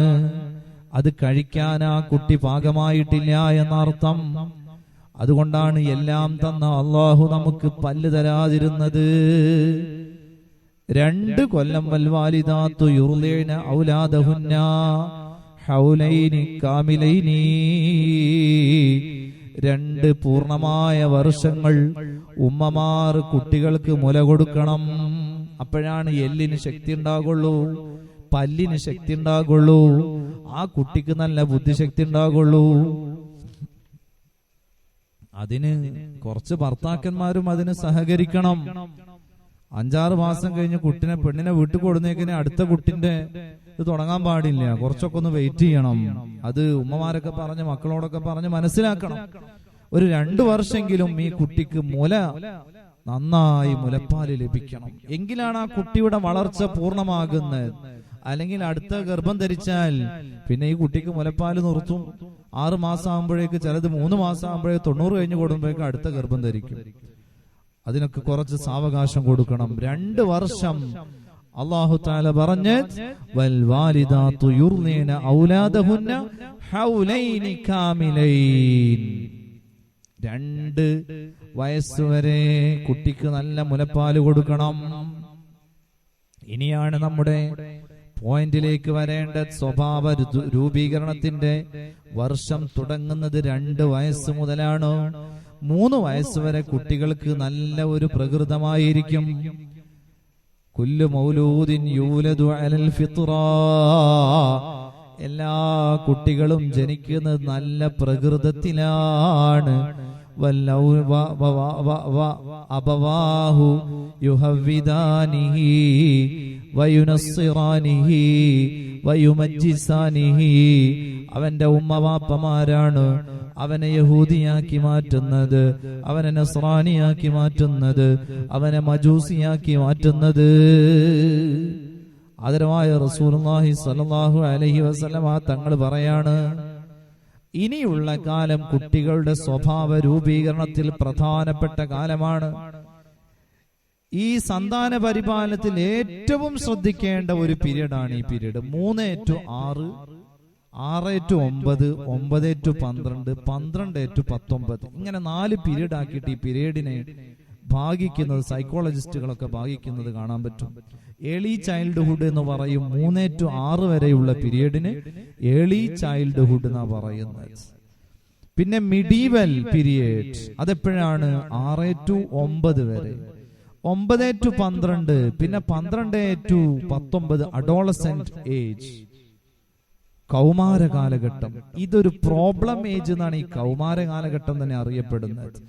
ഈ 4 കാലഘട്ടങ്ങളിലും ഉമ്മമാര് നല്ല ശ്രദ്ധയുള്ളവരായി മാറണം. If you educated A lady, A girl, you are educating A society. നിങ്ങൾ ഒരു പെണ്ണിന് വിദ്യാഭ്യാസം കൊടുക്കുകയാണെങ്കിൽ നിങ്ങൾ ആ സമൂഹത്തിനെയാണ് വിദ്യാഭ്യാസം കൊടുക്കുന്നത്, ആ സമൂഹത്തിനെയാണ് നിങ്ങൾ വാർത്തെടുക്കുന്നത് എന്നാണ്. അതുകൊണ്ട് ഈ ഉമ്മമാർക്കാണ് ഇതിൽ ഭർത്താക്കന്മാർ ചിലപ്പോൾ വിദേശത്തായിരിക്കും, ചിലപ്പോ ജോലിക്ക് പോണ തിരക്കിലായിരിക്കും, ജോലിയിലായിരിക്കും, രാവിലെ പോയാൽ രാത്രിയേ വരുള്ളൂ. ഈ കുട്ടികൾ കൂടുതലും ഉണ്ടാകുന്നത് ഉമ്മയോടൊപ്പമാണ്. നഴ്സറി ഏജ് എന്നൊക്കെ നമുക്ക് അതിനെ പറയാം. 3-6 വരെയുള്ള ഈ കാലത്തിന്റെ പ്രത്യേകത എന്ന് പറഞ്ഞാൽ ബുദ്ധി വളർച്ച എത്തുന്ന കാലമാണ്. കുട്ടിക്ക് ബുദ്ധി വളർച്ച എത്തുന്ന കാലഘട്ടമാണ്. എന്ത് ഒരു കാര്യം കണ്ടാലും അതിനെക്കുറിച്ച് കുട്ടി ഒന്ന് ക്വസ്റ്റ്യൻ ചെയ്യും. കുട്ടികൾക്ക് ചോദ്യങ്ങൾ കൂടുന്ന സമയത്തിന് അവരെ നമ്മൾ 2 ചോദ്യം ചോദിക്കുമ്പോൾ അടുത്ത് നമ്മൾ വടിയെടുക്കലാണ്. എന്താ മിണ്ടാതെ പോയിക്കോണം, ഒരു മേട്ടൻ കിട്ടിയ കാണാൻ നിനക്കെന്നൊക്കെ പറയും. അങ്ങനെ പറയാൻ പാടില്ല. എല്ലാം അറിയാനുള്ള ഒരു ത്വര ഈ കുട്ടിക്കുണ്ടായി. ചിലപ്പോ താഴെ ഒരു കുട്ടി ഉണ്ടായിട്ടുണ്ടായിരിക്കും. ആ സമയത്ത് കുട്ടിനൊക്കെ ഡിസ്ചാർജൊക്കെ ആയി വീട്ടിൽ വന്നാല് ഈ വലിയ മോന് 3 വയസ്സുള്ള മോന്, ആ കുട്ടിക്ക് ഒരു ജിജ്ഞാസ ഉണ്ടായിരിക്കും, ക്യൂരിയോസിറ്റി ഉണ്ടായിരിക്കും, എങ്ങനെയാണ് ഇപ്പൊ ഈ കുട്ടിനെ കിട്ടിയത്. അപ്പോ ഉമ്മാനോട് ചോദിക്കും, ഉമ്മ ആരുമില്ലാത്ത സമയത്താണ് ചോദിക്കുക. ആ കുട്ടി ഇതൊക്കെ തക്കം പാർത്ത് ചോദിക്കും, ഉമ്മ ഇത് എവിടുന്നാ ഈ കുട്ടിനെ കിട്ടിയേ? അത് മോനെ, അത് ഹോസ്പിറ്റലിൽ നിന്ന് കിട്ടിയതാ, ഡോക്ടർ തന്നതാണേ എന്നാണ് ആര് പറയുന്ന മറുപടി? ഉമ്മ പറയുന്ന മറുപടി അതാണ്. ആ കുട്ടിന്റെ ഒരു ക്യൂരിയോസിറ്റി നമ്മൾ എന്ത് ചെയ്തില്ല, പരിഗണിച്ചില്ല. അവിടെ ആ ഉമ്മ എന്ത് പറയണം? അതെ, ഉമ്മാന്റെ വയറിങ്ങനെ പൊങ്ങി നിന്നിരുന്നില്ലേ, അത് ഈ കുട്ടി അതിന്റെ ഉള്ളിലായിരുന്നു. അതിപ്പോ ഹോസ്പിറ്റലിൽ പോയിട്ട് അത് നമ്മള് പിന്നെ കുട്ടി പുറത്ത് വന്നതാ ഇപ്പോഴേ, നിന്റെ താഴെയുള്ള കുട്ടിയാണേ, നീയും ഇതുപോലെ എന്റെ വയറ്റിൽ കിടന്നുണ്ടായ കുട്ടിയാണേ എന്ന് പറഞ്ഞ ആ കുട്ടിനെ മനസ്സിലാക്കി കൊടുത്തിരുന്നുവെങ്കിൽ ആ കുട്ടിക്ക് ഉമ്മാനോട് സ്നേഹം ഉണ്ടാവും. ഉമ്മ ഞാനും ഇതേപോലെ തന്നെ ആയിരുന്നാ, വെരി ഗുഡ്, എന്നെയും നിങ്ങൾ ഇങ്ങനെ പ്രസവിച്ചതല്ലേ, കഷ്ടപ്പാടൊക്കെ സഹിച്ചില്ലേ, അങ്ങനെ പറഞ്ഞ് മനസ്സിലായിക്കോടും. അല്ലെങ്കിൽ ആ കുട്ടി വിചാരിക്കും, എന്നെയും ഇതേപോലെ ഹോസ്പിറ്റലിൽ നിന്ന് കൊടുക്കുന്നതായിരിക്കും അല്ലേ, എന്റെ ഉമ്മാക്ക് ഇങ്ങനെ പ്രയാസവും സഹിക്കേണ്ടി വന്നിട്ടുണ്ടാവില്ല, ഹോസ്പിറ്റലിൽ നിന്ന് കിട്ടിയതായിരിക്കും എന്നെയും എന്നാണ് ആ കുട്ടി വിചാരിക്കുന്നത്. അപ്പൊ എല്ലാം അറിയാനുള്ള ഒരു ത്വര ഈ 3 to 6 വയസ്സ് വരെയുള്ള കുട്ടികൾക്ക് ഉണ്ടാകും. അതുകൊണ്ട് അത് ഒരു 2 ചോദ്യം ചോദിക്കുമ്പോൾ അടുത്തവന് അടി പൊട്ടിക്കാൻ പാടില്ല. അവര് നോക്കൂ, നിങ്ങൾ നമ്മളൊരു സാധനം വാങ്ങിക്കൊടുത്തു, 3 വയസ്സായ കുട്ടിക്ക് ഒരു സാധനം വാങ്ങിക്കൊടുത്തു, 2 വയസ്സായ ഒരു കുട്ടിക്ക് ഒരു സാധനം വാങ്ങിക്കൊടുത്തു, ഒരു കളി സാധനം, എന്തെങ്കിലും ഒരു ടോയ്സ്. അപ്പോ 3 വയസ്സായ കുട്ടി എന്ത് ചെയ്യാം, വേഗം അതൊക്കെ അടിച്ച് പൊളിച്ച് പാളീസാക്കി അതിന്റെ ടയർ വേറെ ആക്കിയിട്ടുണ്ടാവും. ഒരു JCB വാങ്ങിക്കൊടുത്തു എന്ന് വിചാരിക്കുക, അതിന്റെ ഒരു മുമ്പത്തെ സാധനം വേറെ ആക്കിയിട്ടുണ്ടാവും, അടുത്ത് പൊട്ടിച്ചിട്ടുണ്ടാവും, ഉള്ളൊക്കെ ആകെ കലക്കി മറിച്ചിട്ടുണ്ടായിരിക്കും. അപ്പോഴാണ് നമ്മുടെ കമന്റ്, നിനക്ക് എന്ത് വാങ്ങി തന്നിട്ട് എന്താ കാര്യം, നിനക്ക് എന്ത് വാങ്ങി തന്നിട്ട് എന്താ കാര്യം, നീ അത് കേടുവരുത്തി കളഞ്ഞില്ലേ. ആ ഫാത്തിമാന്റെ കണ്ട, ഫാത്തിമാന്റെ ടോയ്ക്ക് ഒരു കേടുമില്ല, കണ്ട അവളെ കണ്ട് പഠിക്കട്ട, നിനക്ക് എന്ത് വാങ്ങി തന്നിട്ടും കാര്യമില്ല. ഇങ്ങനെ പറയാൻ പാടില്ല. ശരിക്കും ആരാണ് ഇവിടെ ബുദ്ധിമാൻ? ഈ കേടുവരുത്തിയ കുട്ടിയാണ് ബുദ്ധിമാൻ. ആ കുട്ടി അതിന്റെ ഉള്ളിലുള്ള സാധനം എന്തൊക്കെയാ, ബാറ്ററിയിൽ എങ്ങനെ ഇത് വർക്ക് ചെയ്യണത്, അതൊക്കെ പരിശോധിക്കാനുള്ള ഒരു ജിജ്ഞാസ കൊണ്ടാണ്. അതുകൊണ്ടാണ് ആ കുട്ടി അത് പൊട്ടിച്ചത്.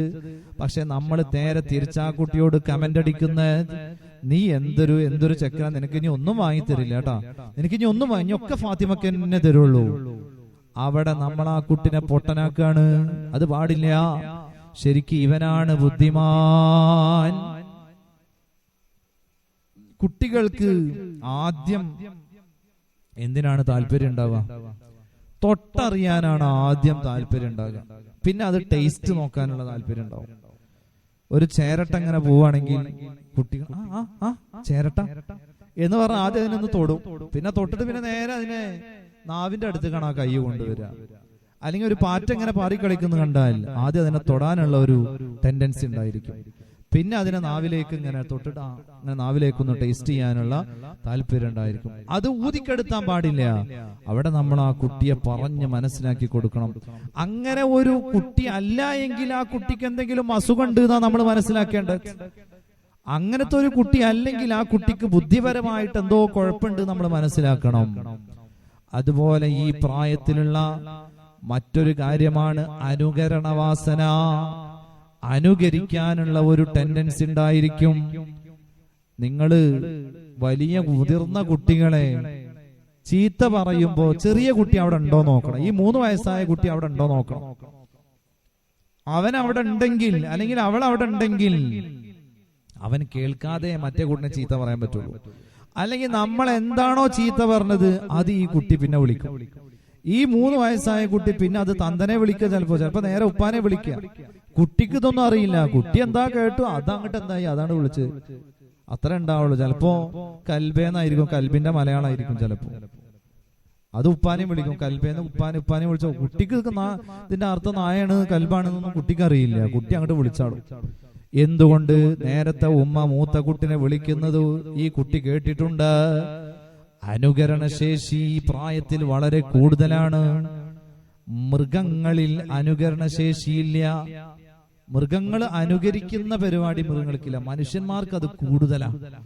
മറ്റൊരാളെ അനുകരിക്കുക എന്ന് പറഞ്ഞാൽ മനുഷ്യന്മാർക്ക് വലിയ താല്പര്യമുള്ള സംഗതിയാണ്. നിങ്ങൾ കണ്ടിട്ടില്ലേ, പഴയ കമ്പ്യൂട്ടർ ഇപ്പൊ അടുത്ത് മർക്കസ് സമ്മേളനത്തിൽ പോയ സമയത്ത് ഒരു റൂം ഫുൾ ഒരു കമ്പ്യൂട്ടറാണ്. ഒരു റൂം ഫുൾ ഒരു കമ്പ്യൂട്ടർ, പിന്നെ അതിന്റെ അപ്പുറത്ത് അതിനേക്കാളും ചെറിയ കമ്പ്യൂട്ടർ, പിന്നെ ഇപ്പൊ ഒരു കമ്പ്യൂട്ടർ എന്ന് പറഞ്ഞാൽ ചെറിയൊരു ചിപ്പ് രൂപത്തിനായി ഒരു നഖത്തിന്റെ അത്ര വലുപ്പമുള്ള കമ്പ്യൂട്ടറുകളൊക്കെ ഇപ്പൊ ഉണ്ട്. അതെന്താ? മനുഷ്യൻ എപ്പോഴും ചിന്താശേഷി കൂടുതലുണ്ട്, അനുകരണശേഷി കൂടുതലുണ്ട്. നമ്മുടെ കുട്ടികൾ, ഇങ്ങനെയുള്ള കുട്ടികൾ വീട്ടിലുണ്ടെങ്കിൽ നമ്മൾ നന്നായി ശ്രദ്ധിച്ചേ സംസാരിക്കാൻ പറ്റുള്ളൂ. ടേപ്പ് റെക്കോർഡിന്റെ പോലെയാണ്. അവരതങ്ങ് റെക്കോർഡ് ചെയ്തെടുക്കും. പിന്നെ അത് വെലുപ്പാനെ വിളിക്കും, വെല്ലുപ്പാനെ വിളിക്കും, എല്ലാവരെയും വിളിക്കും. അതുകൊണ്ടാണ് പറയുന്നത്, ചെറിയ 3 വയസ്സായ മക്കൾക്ക് നിങ്ങൾ മൊബൈൽ ഫോൺ കൊടുത്താൽ അവരതുമങ്ങനെ കളിച്ചിരിക്കും. നല്ല സുഖം. നമുക്ക് നമ്മളെ പണിയൊക്കെ എടുത്തിട്ട് കുട്ടിന്റെ അടുത്ത് തന്നെ കൊടുത്താൽ കുട്ടി അതുമ്പോ മൊബൈലും കൂടെ ചിലപ്പോ ഈ റീൽസ് എന്ന് പറയുന്ന സംഗതി ഉണ്ട്. അപ്പൊ അതോ വല്ലാത്ത മുസീബത്താണ്. അതുകൊണ്ട് റീൽസ് എന്ന് പറയുന്ന യൂട്യൂബിലുള്ള ഒരു പരിപാടി, അതിങ്ങനെ നീക്കി കൊടുത്താൽ അടുത്ത് വരും, അതിങ്ങനെ നീക്കി കൊടുത്താൽ അടുത്തത് എന്താ വരാന്ന് എന്ത് ചെയ്യാൻ പറ്റില്ല, പറയാൻ പറ്റില്ല. ചെറിയ കുട്ടികൾക്ക് ഈ മൊബൈൽ ഫോൺ കൊടുക്കുന്ന സമയത്ത് വലിയവർ ആരെങ്കിലും കൂടെ ഉണ്ടായിരിക്കണം. ഖുർആന്റെ ആയത്തുകൾ ഓതുന്ന യൂട്യൂബ് ഇട്ട് കൊടുക്കാം, അതുപോലെ മൗലിദ് ഇട്ട് കൊടുക്കാം, ബുർദ ഇട്ട് കൊടുക്കാം, ദഫ് മുട്ടിട്ട് കൊടുക്കാം, നല്ല മദ്ഹ് ഗാനങ്ങൾ ഇട്ട് കൊടുക്കാം. അതൊക്കെ ഇട്ടുകൊടുത്ത് കുട്ടികളുടെ അടുത്ത് നമ്മൾ ഇരിക്കണം. അല്ലെങ്കിൽ കുട്ടി അടുത്ത റീൽസ് മാറ്റുമ്പോൾ ചിലപ്പോൾ വേറെ എന്തെങ്കിലും പെണ്ണുങ്ങൾ ട്രൗസർ മുപ്പായിടാത്ത ഫോട്ടോ വീഡിയോ ആയിരിക്കും അടുത്ത് വരുന്നത്. അപ്പൊ അത് ഈ കുട്ടി കാണും. ഇതാണ് സംസ്കാരം എന്ന് കുട്ടികൾ മനസ്സിലാക്കി വെക്കും. അനുകരണശേഷി ഏറ്റവും കൂടുതലുള്ള ഒരു സമയമാണ് ഈ നഴ്സറി പീരീഡ് എന്ന് പറയുന്നത്. അതുകൊണ്ടല്ലേ നമ്മൾ ഈ 3 വയസ്സായ കുട്ടികളോട് നിങ്ങൾ പാർക്കിലൊന്ന് പോയൊക്കെയാണ്, പാർക്കിലൊന്ന് പോയി നഴ്സറി സ്കൂളിൽ ഉള്ള പാർക്കിലൊന്ന് പോയി ഒരു കുട്ടി അതിമ കയറിയ ഇവനൊന്ന് ഓനയിമ കയറി ഞാനും അയിമ കയറട്ടെ, അതിമ കയറാനുള്ള ഒരു ടെൻഡൻസി ഈ കുട്ടിക്ക് ഉണ്ടായിരിക്കും. മറ്റോ കയറിയുമൊക്കെ ഇവനും കയറാനുള്ള ഒരു ത്വര ആ കുട്ടികൾക്ക് ഉണ്ടായിരിക്കും. അതുകൊണ്ട് ഈ പ്രായത്തിലുള്ള കുട്ടികളെ നന്നായി ശ്രദ്ധിക്കണം, നല്ല സംസ്കാരം ശീലിപ്പിക്കണം. ഉമ്മബാപ്പമാരൊക്കെ ചെറിയ കഥകളും പാട്ടുകളൊക്കെ നന്നായി പഠിച്ചു വെക്കണം. അതൊക്കെ കുട്ടികൾക്ക് ഈ സമയത്ത് നല്ല ബ്രെയിനിൽ കയറും. എന്റെ മോന് കിടക്കാൻ സമയത്ത് പറയും, വാപ്പച്ചി ഒരു കഥ പറഞ്ഞുതരൂ. അവനിപ്പോ 3 വയസ്സായി. വാപ്പച്ചി ഒരു കഥ പറഞ്ഞുതരൂ. അപ്പൊ ആരുടെ കഥയാ വേണ്ടത്? എനിക്ക് മുത്തുനബിന്റെ കഥ പറഞ്ഞു തരൂ. അപ്പൊ മുത്തുനബിന്റെ കഥ പറഞ്ഞു കൊടുത്താൽ അവനക്ക് വളരെ റാഹത്താണ്. ഒരു കഥ കഴിഞ്ഞാൽ അവൻ പറയും, ഒന്നും കൂടെ പറയോ, ഒന്നും കൂടെ പറയോ. അങ്ങനെ ഒരു ടെൻഡൻസി ഈ ഒരു സമയത്ത് 3 to 6 വയസ്സ് വരെയുള്ള ഏജിലുള്ള കുട്ടികൾക്കുള്ള ഒരു പ്രത്യേകതയാണ്. അതുകൊണ്ട് ഉമ്മമാരൊക്കെ നല്ല കഥകളൊക്കെ പഠിച്ചു വെക്കണം. സഹോദരിമാർ നല്ല കഥകൾ കുട്ടികൾക്ക് പറഞ്ഞു കൊടുക്കാൻ പറ്റിയ നല്ല കഥകളൊക്കെ പഠിച്ചു വെക്കണം. രാത്രിയൊക്കെ പണ്ട് കാലത്ത് നമ്മുടെ വല്യമ്മമാർക്കൊക്കെ നല്ല കഥകളൊക്കെ അറിയും. നമുക്ക് കുട്ടികൾ ഒരു പ്രായത്തിയാ പിന്നെ വല്യപ്പാനി ഏൽപ്പിക്കള. കുട്ടികൾ എവിടെ കിടക്കുക? വല്യമ്മാരുടെ അടുത്താ. നീ എവിടെ കിടക്കുന്നത്? ഞാൻ വല്യമ്മാരുടെ അടുത്താ. എന്താ വല്യമ്മാരുടെ കിടക്കുന്നത്? വല്യമ്മ നല്ല കഥ പറഞ്ഞു തരും. കുട്ടികൾക്ക് വളരെ ആവേശമാണ് വല്യമ്മാരുടെ അടുത്ത് കിടന്നുറങ്ങാൻ. നമ്മൾ ഇതെല്ലാം പഠിച്ചു വെക്കണം. ചെറിയ ചെറിയ കഥകൾ, ഗുണപാഠമുള്ള കഥകൾ. അത് മൃഗങ്ങളുടെ കഥകളായാലും ഗുണപാഠമുണ്ടായാലും അത് തന്നെ മതി. അതുകൊണ്ടല്ലേ പണ്ട് ബാലരമി ബാലഭൂമി എന്ന് പറയുന്ന സംഗതികളൊക്കെ ഉണ്ടായിരുന്നു. ഇപ്പോ നമ്മൾ എന്തൊക്കെ ഇറക്കി? കുരുന്നുകൾ ഇറക്കി, കുസുമങ്ങൾ ഇറക്കി. ചെറിയ കുട്ടികൾക്ക് വേണ്ട കുട്ടികളുടെ മനസ്സിൽ ഈ മായാവി മറ്റേ കഥകളൊക്കെ ഇങ്ങോട്ട് തറച്ച് കയറാണ്. അപ്പോഴാണ് ഉടനെ സുന്നത്ത് ജമാഅത്തിന്റെ പണ്ഡിതന്മാർ അവർക്ക് വേണ്ടിയിട്ട് ഇങ്ങനെയുള്ള സംവിധാനങ്ങളൊക്കെ ഇറക്കിയത്. കുട്ടികളുടെ സംസ്കാരം പഠിക്കുന്ന ഏജാണ് ഈ 3 to 6 വരെ വയസ്സുള്ള ഏജ്. നന്നായി ശ്രദ്ധിക്കേണ്ട സമയമാണ്. അതുപോലെ അടുത്ത ഒരു സ്റ്റേജാണ്, ഞാൻ സുദീർഘമായി അതിൽ പറയുന്നില്ല, 6 മുതൽ 9 വയസ്സ് വരെയുള്ള മധ്യബാല്യം. ഈ മധ്യബാല്യത്തിൽ ശ്രദ്ധിക്കേണ്ട സംഗതികൾ ഒരുപാടുണ്ട്. 6 to 9 വരെ, അതായത് കുട്ടി ഒരു 4ാം ക്ലാസ്സിൽ എത്തുന്നത് വരെയുള്ള പ്രായം. 4ാം ക്ലാസ്സിൽ എത്തുന്നത് വരെ ആ കുട്ടികളെ നിങ്ങൾ ശ്രദ്ധിച്ചു നോക്കൂ. ഓർമ്മശക്തി നല്ല കൂടുതലുള്ള സമയമായിരിക്കും 6 to 9 വയസ്സ് വരെയുള്ള ഏജ്.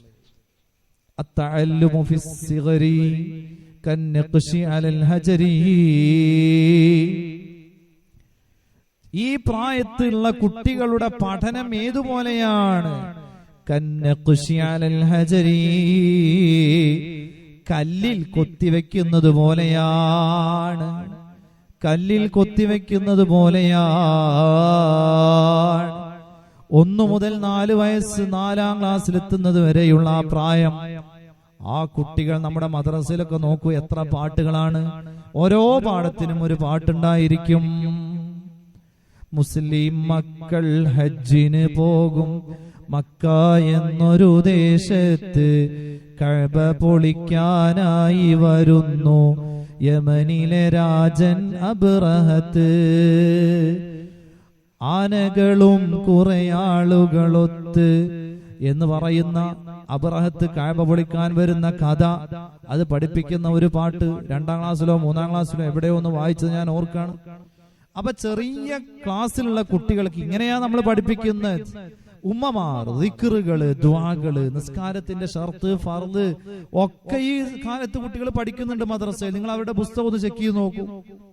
ഈ കാലഘട്ടത്തിൽ അവർ ഇതെല്ലാം പഠിച്ചെടുക്കുന്നുണ്ട്. നിസ്കാരത്തിന്റെ ഫർള്, വജ്ജത്തു, അത്തഹിയാത്ത്, ഖുനൂത്ത്, അത്തഹിയാത്തിന് ശേഷമുള്ള സ്വലാത്ത്, ദുആ, ഇതെല്ലാം കുട്ടികൾ പഠിക്കുന്നുണ്ട്. ഉമ്മമാരിടക്കൊക്കെ അടുത്തിരുന്നതൊക്കെ ചോദിക്കണം, കുട്ടികളോട് ഇതൊക്കെ ഒന്ന് ഓർമ്മിച്ചെടുക്കാൻ പറയണം. നല്ല ഓർമ്മശക്തി കൂടുതലുള്ള സമയമാണ്. നോക്കൂ, ഇമാമുന ശാഫിഈ റളിയല്ലാഹു അൻഹു 7-ാം വയസ്സിൽ ഖുർആൻ മുഴുവനും മനപ്പാഠമാക്കി. 6-ാം വയസ്സിൽ ഖുർആൻ ഹിഫ്ള് തുടങ്ങി. 7-ാം വയസ്സായപ്പോഴേക്ക് ഖുർആൻ മുഴുവനും ബൈഹാർട്ട് ചെയ്തു. നമ്മളൊക്കെ 6-ാം വയസ്സിൽ ഖുർആൻ ഹിഫ്ലിന് വിടൂല. കുട്ടിയെന്ന് അലക്കാനൊക്കെ ആവട്ടെ, തുടക്കാനാവട്ടെ, തിരുമ്പാനാവട്ടെ എന്ന് പറഞ്ഞ് നമ്മൾ വിടൂല. ശരിക്കും ആ പ്രായം നല്ല പ്രായമാണ്. ഹിഫ്ലിന് നല്ല കഴിവുള്ള സമയമാണ് ആ സമയം. ആ സമയത്ത് 1 കൊല്ലം കൊണ്ട് പഠിക്കാൻ കഴിയുന്നത് പിന്നെ ഒരു 10 വയസ്സോ കഴിഞ്ഞ് നമ്മൾ ഹിഫ്ള് ഖുർആൻ കോളേജ് കൊണ്ടാക്കിയത് ഇപ്പൊ 2-3 വർഷമൊക്കെ എടുത്തേക്കാം. അതുകൊണ്ടാണ് ആദരവായ റസൂലുള്ളാഹി സ്വല്ലല്ലാഹു അലൈഹി വസല്ലമ തങ്ങൾ പറഞ്ഞത്, മുറുസ്സബിയ ബിസ്വലാത്തി ഇദാ ബലഗ 7 സിനീൻ. 7 വയസ്സായാൽ കുട്ടികളെ നിസ്കരിക്കാൻ കൽപ്പിക്കണം. നല്ല പരിശീലനം കൊടുക്കണം കുട്ടികൾക്ക്. പെൺകുട്ടികളെ കൊണ്ടൊക്കെ ഉമ്മമാര് പാത്രം കഴുകിപ്പിക്കണം. ഭക്ഷണം കഴിച്ച പാത്രമൊക്കെ എന്ത് ചെയ്യാം, കഴുകാൻ വേണ്ടി പറയാം. ടേബിൾ വന്നെടുത്ത് സിങ്കിൽ കൊണ്ടുപോയി ഇടാൻ അവരെ ഏൽപ്പിക്കണം. ആ പാത്രം, മോളെ ആ പാത്രം ഒന്ന് പോയി കഴുകിയാട്ടെ എന്ന് പെൺകുട്ടികളോട് പറയാം. ആൺകുട്ടികളോട് അവരുടെ ചെരുപ്പ് ക്ലീനാക്കാൻ പറയാം, ബാഗ് ക്ലീനാക്കാൻ പറയാം. അങ്ങനെ അവർക്ക് ഒരു മര്യാദകളൊക്കെ പഠിപ്പിക്കേണ്ട ഏജാണ് 6 മുതൽ 9 വയസ്സ് വരെയുള്ള ഏജ്. പായ മടക്കി വെക്കാൻ, പുതപ്പ് മടക്കി വെക്കാൻ, ഇതൊക്കെ അവരെ കൊണ്ട് ചെയ്യിപ്പിക്കണം. അവര് ചെറിയ കുട്ടികളല്ലേ എന്ന് വിചാരിക്കാൻ പാടില്ല. പരിശീലനം കൊടുക്കേണ്ട സമയമാണ്. ടൈം ടേബിളൊക്കെ സ്വയം നോക്കാൻ അവർ പരിശീലിപ്പിക്കും. ഈ സമയത്തുള്ള കുട്ടികൾ ടൈം ടേബിളൊക്കെ സ്വയം നോക്കാൻ വേണ്ടി അവരെ, എടാ ഇന്നത്തെ ടൈം ടേബിൾ നോക്കിയോ എന്ന് അവനോട് പറഞ്ഞാൽ അവനത് നോക്കി അവനെടുത്തു വെക്കാൻ പറ്റും. അങ്ങനെ പരിശീലിപ്പിക്കണം. നിസ്കാരം, നോമ്പ്, ജമാഅത്ത് എന്നിവയൊക്കെ പരിശീലിപ്പിക്കണം. ഭൗതിക കാര്യങ്ങളും ഇങ്ങനെ തന്നെ. ഒരാളെ നല്ല ഫുട്ബോളർ ആക്കണം എന്ന് വിചാരിച്ചു. നല്ല ഫുട്ബോളർ ആക്കണമെങ്കിൽ ഈ സമയത്ത് കളിക്കാൻ വിടണം. ബൂട്ടൊക്കെ വാങ്ങിച്ചു കൊടുത്ത്, ഒരു ഉദാഹരണം പറയാം, അതുകൊണ്ട് നാളെ എല്ലാവരും ബൂട്ട് വാങ്ങിക്കൊടുക്കണം എന്നല്ല അതിന്റെ അർത്ഥം.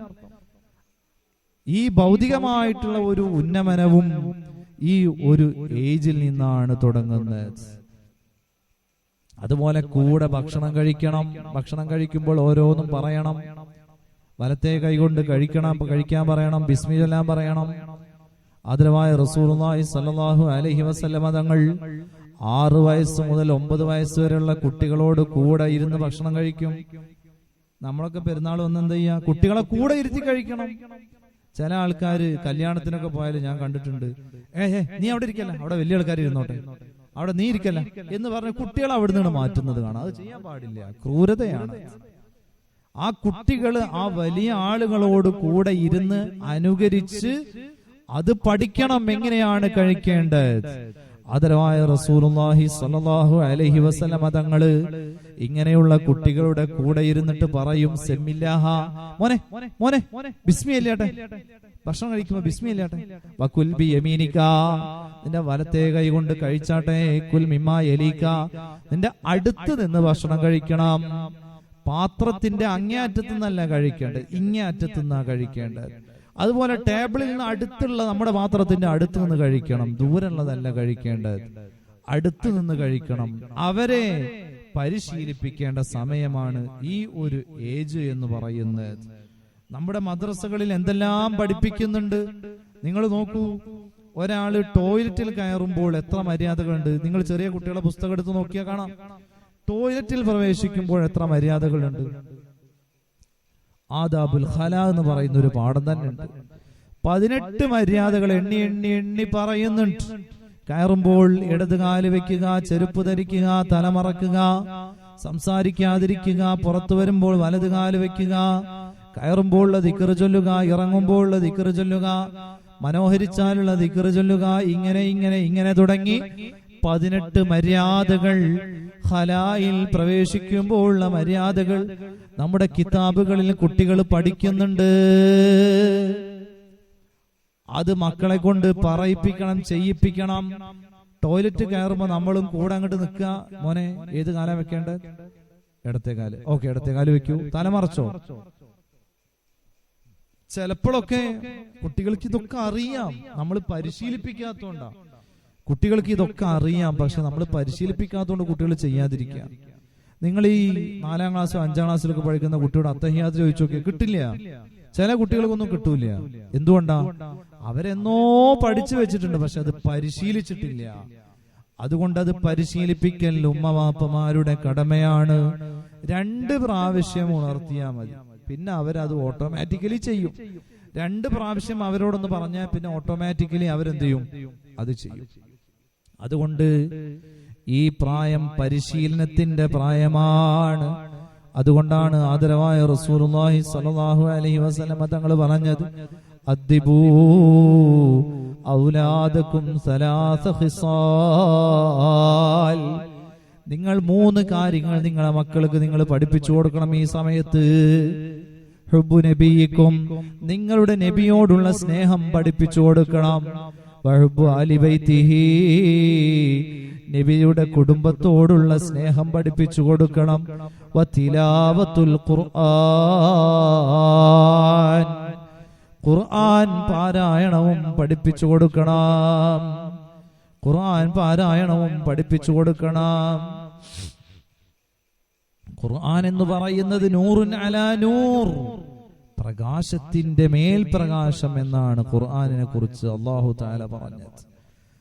നമ്മുടെ ഹൃദയം നന്നാവാൻ, കുട്ടികൾ നന്നാവാൻ, ഈമാൻ വർദ്ധിക്കാൻ, ഇതിനെല്ലാം തിലാവത്തുൽ ഖുർആൻ വേണ്ടതാണ്.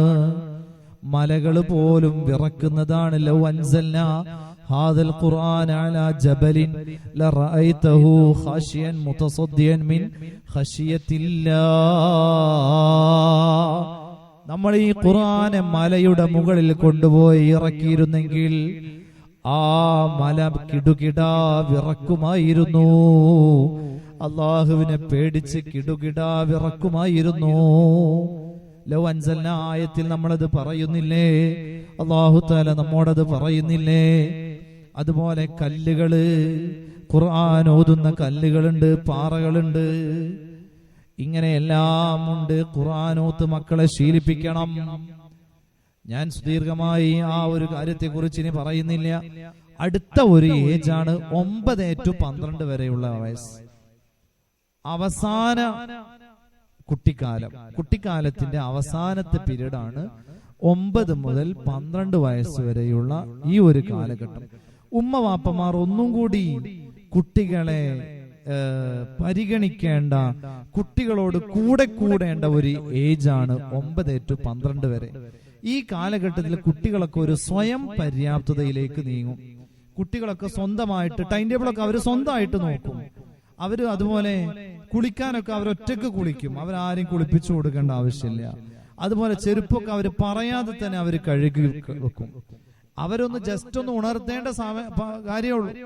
അതുകൊണ്ടാണ് 10 വയസ്സായ കുട്ടികൾ നിസ്കരിച്ചില്ലെങ്കിൽ അവരെ അടിക്കണമെന്ന് ആദരവായ റസൂലുള്ളാഹി സ്വല്ലല്ലാഹു അലൈഹി വസല്ലമ തങ്ങൾ പറഞ്ഞത്. വൈദാ ബലഗ 10 സിനീൻ, 10 വയസ്സായി കഴിഞ്ഞാൽ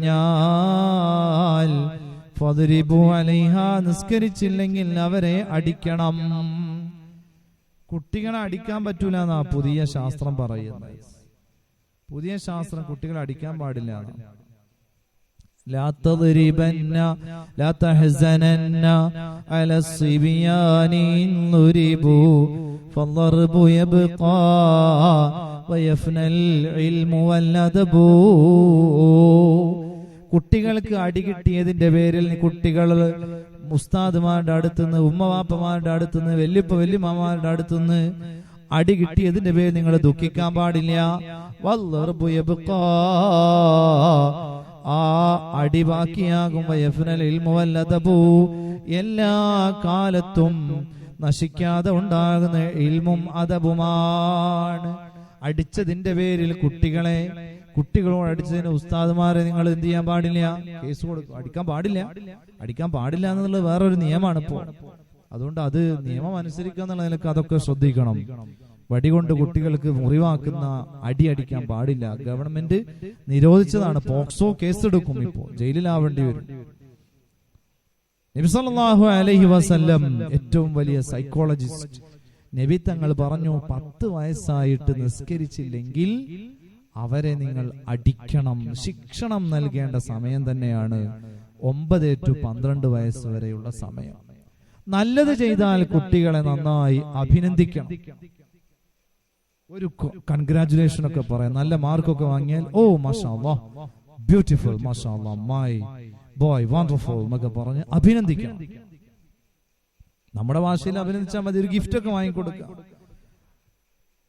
ചീത്ത ചെയ്യുന്നത് കണ്ടാൽ കുട്ടികളെ തിരുത്തണം, ചീത്ത ചെയ്യുന്നത് കണ്ടാൽ കുട്ടികളെ തിരുത്തണം. ഉദാഹരണത്തിന്, സ്കൂളിൽ നിന്ന് വന്നപ്പോ കുട്ടി ഒരു 1/2 മണിക്കൂർ ലേറ്റ് ആയി എന്ന് വിചാരിക്കുക. സപ്പോസ് 1/2 മണിക്കൂർ ലേറ്റ് ആയി. അപ്പോ ഉമ്മ ചോദിക്കും, എന്താ മോനെ ലേറ്റ് ആയി, എന്തല്ലോ ലേറ്റ് ആയി എന്ന് നമ്മൾ ചോദിക്കണം. അവിടെ നമ്മൾ ചോദിക്കാതിരിക്കാൻ പാടില്ല. അപ്പൊ മോൻ പറഞ്ഞു, ഞാനേ വരുന്ന വഴിയിൽ തറവാട്ട് കയറിയതാ, വല്യപ്പാനൊന്ന് കാണാൻ വേണ്ടി കയറിയതാ, വല്യപ്പാക്ക് സുഖമില്ല നിങ്ങൾ രാവിലെ പറഞ്ഞിരുന്നില്ലേ, അതുകൊണ്ട് വല്യപ്പാനൊന്ന് കാണാൻ വേണ്ടി തറവാട്ടിൽ കയറിയതാട്ടാ. നിങ്ങൾ രാവിലെ ഉമ്മയും ഉപ്പയും സംസാരിക്കുന്നത് ഞാൻ കേട്ടിരുന്നേ, ഉപ്പാക്ക് സുഖമില്ല എന്ന് പറയുന്നത് ഞാൻ കേട്ടിരുന്നു. അപ്പൊ വല്യപ്പാനൊന്ന് കാണാലോന്ന് തറവാട്ടിൽ കയറിയത്, അത് 1/2 മണിക്കൂർ ലേറ്റായി.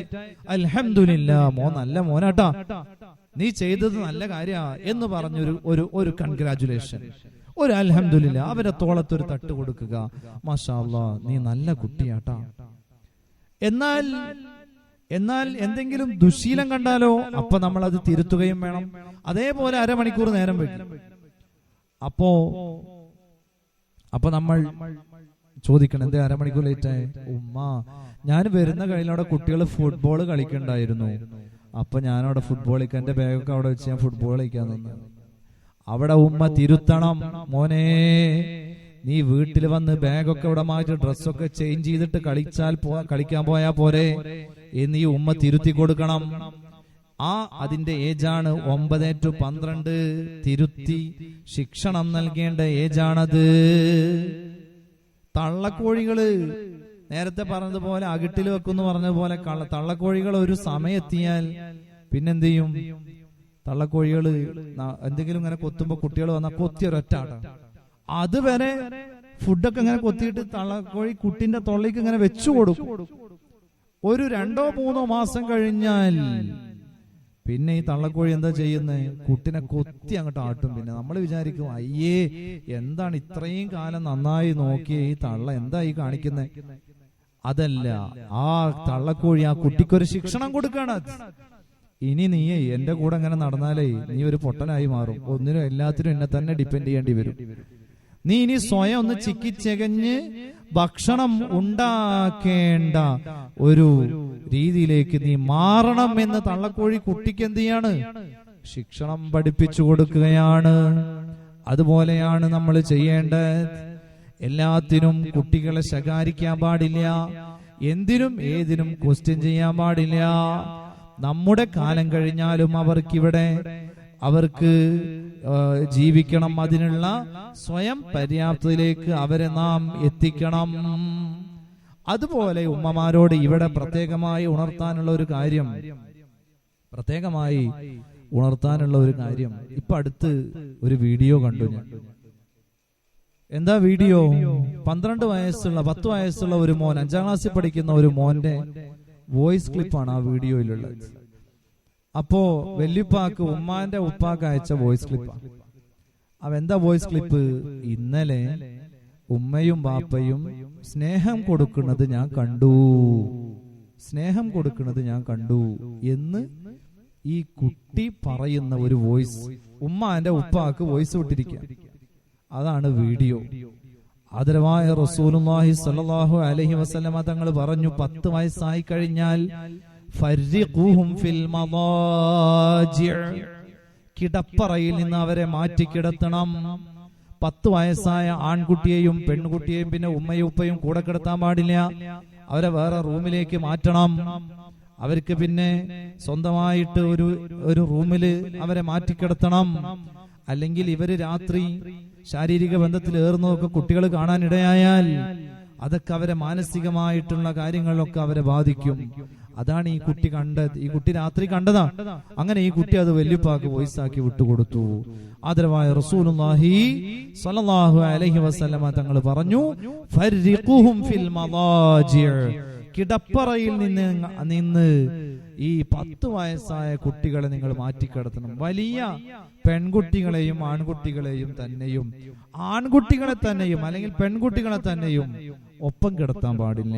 വലുതായി കഴിഞ്ഞാൽ അവർക്ക് മാറ്റിക്കിടത്തല് നിർബന്ധമാണ്. നബി സല്ലല്ലാഹു അലൈഹി വസല്ലമ തങ്ങൾ നമ്മെ പഠിപ്പിച്ചതാണ്. ഏറ്റവും വലിയ സൈക്കോളജിസ്റ്റ് ആണ്, ഏറ്റവും വലിയ എല്ലാവിധ ലോകത്തിന്റെ നേതൃത്വം, എല്ലാവിധ കാര്യങ്ങളും ബാക്കി വെക്കാതെ പറഞ്ഞു വെച്ച നേതാവ് സയ്യിദുൽ വുജൂദ് മുഹമ്മദ് റസൂലുള്ളാഹി സ്വല്ലല്ലാഹു അലൈഹി വസല്ലമ തങ്ങൾ പറഞ്ഞു, ഫർരിഖൂഹും ഫിൽ മദാജിഅ, 10 വയസ്സായി കഴിഞ്ഞാൽ അവരെ നിങ്ങൾ മാറ്റിക്കിടത്തണം. എന്നാൽ മാറ്റിക്കിടത്താന്ന് പറഞ്ഞാൽ അവരോട് സ്നേഹത്തോടെ പെരുമാറുന്നതിനൊരു കുറവും വരുത്താൻ പാടില്ല. അതൊക്കെ നല്ല പറഞ്ഞ് മനസ്സിലാക്കിയിട്ട് മാറ്റണം. ഉപ്പാക്കും ഉമ്മാക്കും എന്നോട് ഒരു സ്നേഹം ഇല്ല അല്ലെ, നിങ്ങൾ രണ്ടാളും ഒറ്റക്ക കിടക്കുന്ന, എന്നെ ഒന്നും അടുത്ത് കടത്തൂല അല്ലെ എന്ന് കുട്ടികൾക്ക് ടെൻഷൻ ഉണ്ടാക്കുന്ന രൂപത്തിലാവാനും പാടില്ല. അത് പറഞ്ഞ് മനസ്സിലാക്കിയിട്ട് അവരെ മാറ്റിക്കിടത്തണം. സ്നേഹത്തോടെ പെരുമാറണം, അവരോട് കൂടെ കളിക്കണം. എന്നാൽ എല്ലാത്തിനും കൂടെ ഉണ്ട് എന്നുള്ള ബോധ്യം വേണം. കൂടുതൽ ഒരു അറ്റാച്ച്മെന്റ് അവരോട് കാണിക്കണം. ഈ ഒരു പീരീഡിൽ കൂടുതൽ അറ്റാച്ച്മെന്റ് കാണിക്കണം. മുആദ് റളിയല്ലാഹു തആല അൻഹു തങ്ങൾ പറഞ്ഞൊരു ഹദീസ് ഞാൻ നിങ്ങളെ കേൾപ്പിക്കാം. ദഖൽതു അലാ റസൂലില്ലാഹി സ്വല്ലല്ലാഹു അലൈഹി വസല്ലം, ഒരു ദിവസം ഞാൻ നബി തങ്ങളിലേക്ക് കടന്നു ചെന്നു. ഫൈദൻ ഹുവ യംശി അലൽ അർബഅ, അന്നേരം നബി തങ്ങൾ 4 കാലിൽ ഇങ്ങനെ നടക്കുകയാണ്.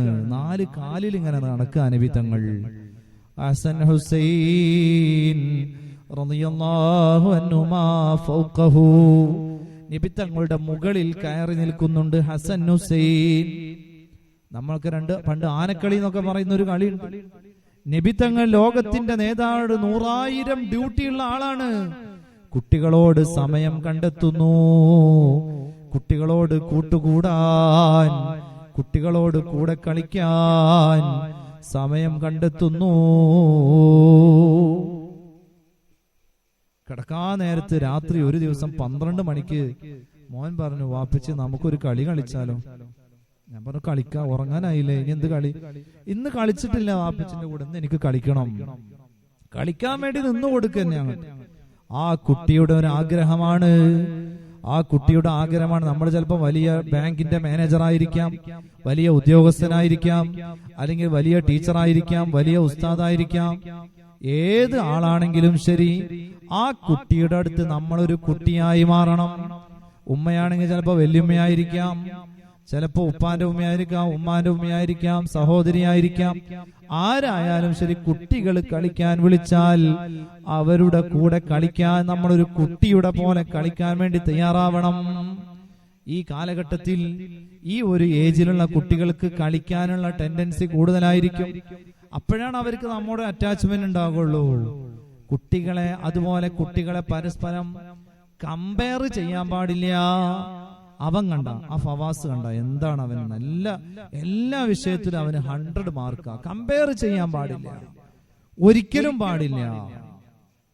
അതുപോലെ തന്നെയാണ് ഇങ്ങനെ കമ്പയർ ചെയ്യുമ്പോൾ ഒരു പ്രശ്നം എന്താ ചോദിച്ചാൽ, ഈ കുട്ടിക്ക് പിന്നെ ആ കുട്ടിയോട് ദേഷ്യായി. ആ ഫവാസിനാണ് എന്റെ ഉമ്മാക്ക് ഇഷ്ടം, ഫവാസിനെ പിന്നെ ഈ കുട്ടിക്ക് കണ്ണിനേരെ കണ്ടുകൂടാ. ഫവാസിന്റെ അടുത്ത് എന്തെങ്കിലും ഒരു ഇത് വന്നാൽ കുട്ടി പറയും, ഉമ്മ കണ്ടില്ല, എപ്പൊ ഫവാസിനെ കണ്ടില്ലേ നിങ്ങളല്ലേ വലിയ ഫവാസ് പറഞ്ഞത് കണ്ടോ? ഫവാസിനോട് ദേഷ്യാണ്. പിന്നെ ഫവാസിന്റെ അടുത്ത് എന്തെങ്കിലും ഒരു മിസ്റ്റേക്ക് കിട്ടാൻ കാത്തിക്കാണ്. പിന്നെ അപ്പൊ കമ്പാരിസൺ ഒരിക്കലും ചെയ്യാൻ പാടില്ല. ആൺകുട്ടികളെയും പെൺകുട്ടികളെയും ഒരുപോലെ കാണണം. നബി സല്ലല്ലാഹു അലൈഹി വസല്ലമ തങ്ങൾ ഒരു ദിവസം ഒരു വഴിയിലൂടെ നടന്നു പോകുന്ന സമയത്ത് ഒരു സഹാബിന്റെ വീടിന്റെ മുമ്പിലെത്തിയപ്പോ സഹാബിനെ കണ്ടുമുട്ടി. സംസാരിച്ചു കൊണ്ടിരിക്കുമ്പോ ആ സഹാബിയുടെ മകൻ ഓടി വന്നു. ഉപ്പയും നിബിതങ്ങളും സംസാരിച്ചു കൊണ്ടിരിക്കുകയാണ്. ഓടി വന്ന സമയത്ത് ഉപ്പ എന്ത് ചെയ്തു? ഫഅഖദഹു ഫഅജ്ലസഹു ഫീ ഹിജ്രിഹി, നബി തങ്ങളുടെ മുമ്പിൽ വെച്ചുകൊണ്ട് ആ ഉപ്പ മകനെ അണച്ചുകൂട്ടി തന്റെ മടിയിലിരുത്തി. അല്പം കഴിഞ്ഞപ്പോ ഒരു പെൺകുട്ടിയും വന്നു. ഈ ഉപ്പാന്റെ തന്നെ മറ്റൊരു മോളാണ്. അവള് വന്നപ്പോൾ ഈ ഉപ്പ അവളെ സ്വീകരിച്ചില്ല എന്ന് മാത്രമല്ല, ആ അടുത്തേക്ക് ഇങ്ങനെ കൂട്ടിന്നല്ലാതെ മടിയിൽ ഇരുത്തുക പോലും ചെയ്തില്ല, മുഖത്തേക്ക് നോക്കുക പോലും ചെയ്തില്ല. ആൺകുട്ടി വന്നപ്പോ അടുത്തിരുത്തി ഉമ്മ വെച്ച് ആലിംഗനം ചെയ്ത് മടിയിലിരുത്തി. പെൺകുട്ടി വന്നപ്പോൾ മൈൻഡ് ചെയ്തില്ല. നബി തങ്ങൾക്കത് ഇഷ്ടപ്പെട്ടില്ല. നബി തങ്ങൾ പറഞ്ഞു, മാഅദൽത ബൈനഹുമാ, ഓ നിങ്ങൾ ആ രണ്ട് കുട്ടികൾക്കിടയിലും നീതി കാണിച്ചില്ല. അങ്ങനെ മക്കൾക്ക് സ്നേഹം കൊടുക്കണം. അടുത്ത ഒരു പീരിയഡ് എന്ന് പറയുന്നത് 12 വയസ്സ് മുതൽ 19 വയസ്സ് വരെയുള്ള കൗമാര കാലഘട്ടമാണ്. ഇതിന് സൈക്കോളജിസ്റ്റുകളൊക്കെ പേര് വെച്ചിരിക്കുന്നത് പ്രോബ്ലമാറ്റിക് ഏജ് എന്നാ, പ്രശ്നത്തിന്റെ കാലഘട്ടം എന്നാ. 12 to 19 ആ ഒരു കാലഘട്ടത്തിൽ ഇവര് പറഞ്ഞതും കേൾക്കില്ല, അനുസരിക്കൂല്ല, അതുപോലെ രാത്രി നേരത്തെ വരില്ല. ഇങ്ങനെ പല ദുശീലങ്ങളും ഈ കാലഘട്ടത്തിൽ കുട്ടികളിൽ കാണാൻ പറ്റും. എന്താ ചോദിച്ചാൽ ഈ സമയത്ത് കുട്ടികൾക്ക് പക്വത കുറവായിരിക്കും. അതുപോലെ ഈ കാലഘട്ടത്തിലുള്ള ഒരു പ്രത്യേകത എന്ന് പറഞ്ഞാൽ ശരീരത്തിന്റെ ചില ഭാഗങ്ങളൊക്കെ വളരാൻ തുടങ്ങും. മീശ മുളക്കാൻ തുടങ്ങും, താടി മുളക്കാൻ തുടങ്ങും. പെൺകുട്ടികളാണെങ്കിൽ അവർക്ക് സതിയ് ബ്രസ്റ്റ് വലുതാവാൻ തുടങ്ങും, പൃഷ്ഠഭാഗം വലുതാകാൻ തുടങ്ങും. ഇങ്ങനെയൊക്കെ ശാരീരികമായി ചില എന്താ പറയാ വളർച്ചകളൊക്കെ ഉണ്ടാവാൻ തുടങ്ങുന്ന കാലഘട്ടമാണ് ഈ കാലഘട്ടം എന്ന് പറയുന്നത്. അതുകൊണ്ട് നന്നായി ശ്രദ്ധിക്കേണ്ട ഒരു കാലഘട്ടമാണ്. അതുപോലെ ആൺകുട്ടികളായാലും പെൺകുട്ടികളായാലും ഒരു ഇതെല്ലാം മറ്റുള്ളവരെയൊക്കെ ഒന്ന് കാണിക്കണം എന്നുള്ള ഒരു ടെൻഡൻസി, അതിന് എക്സ്പ്രഷനിസം എന്നാ ഇംഗ്ലീഷിൽ പറയാ. എക്സ്പ്രഷനിസം.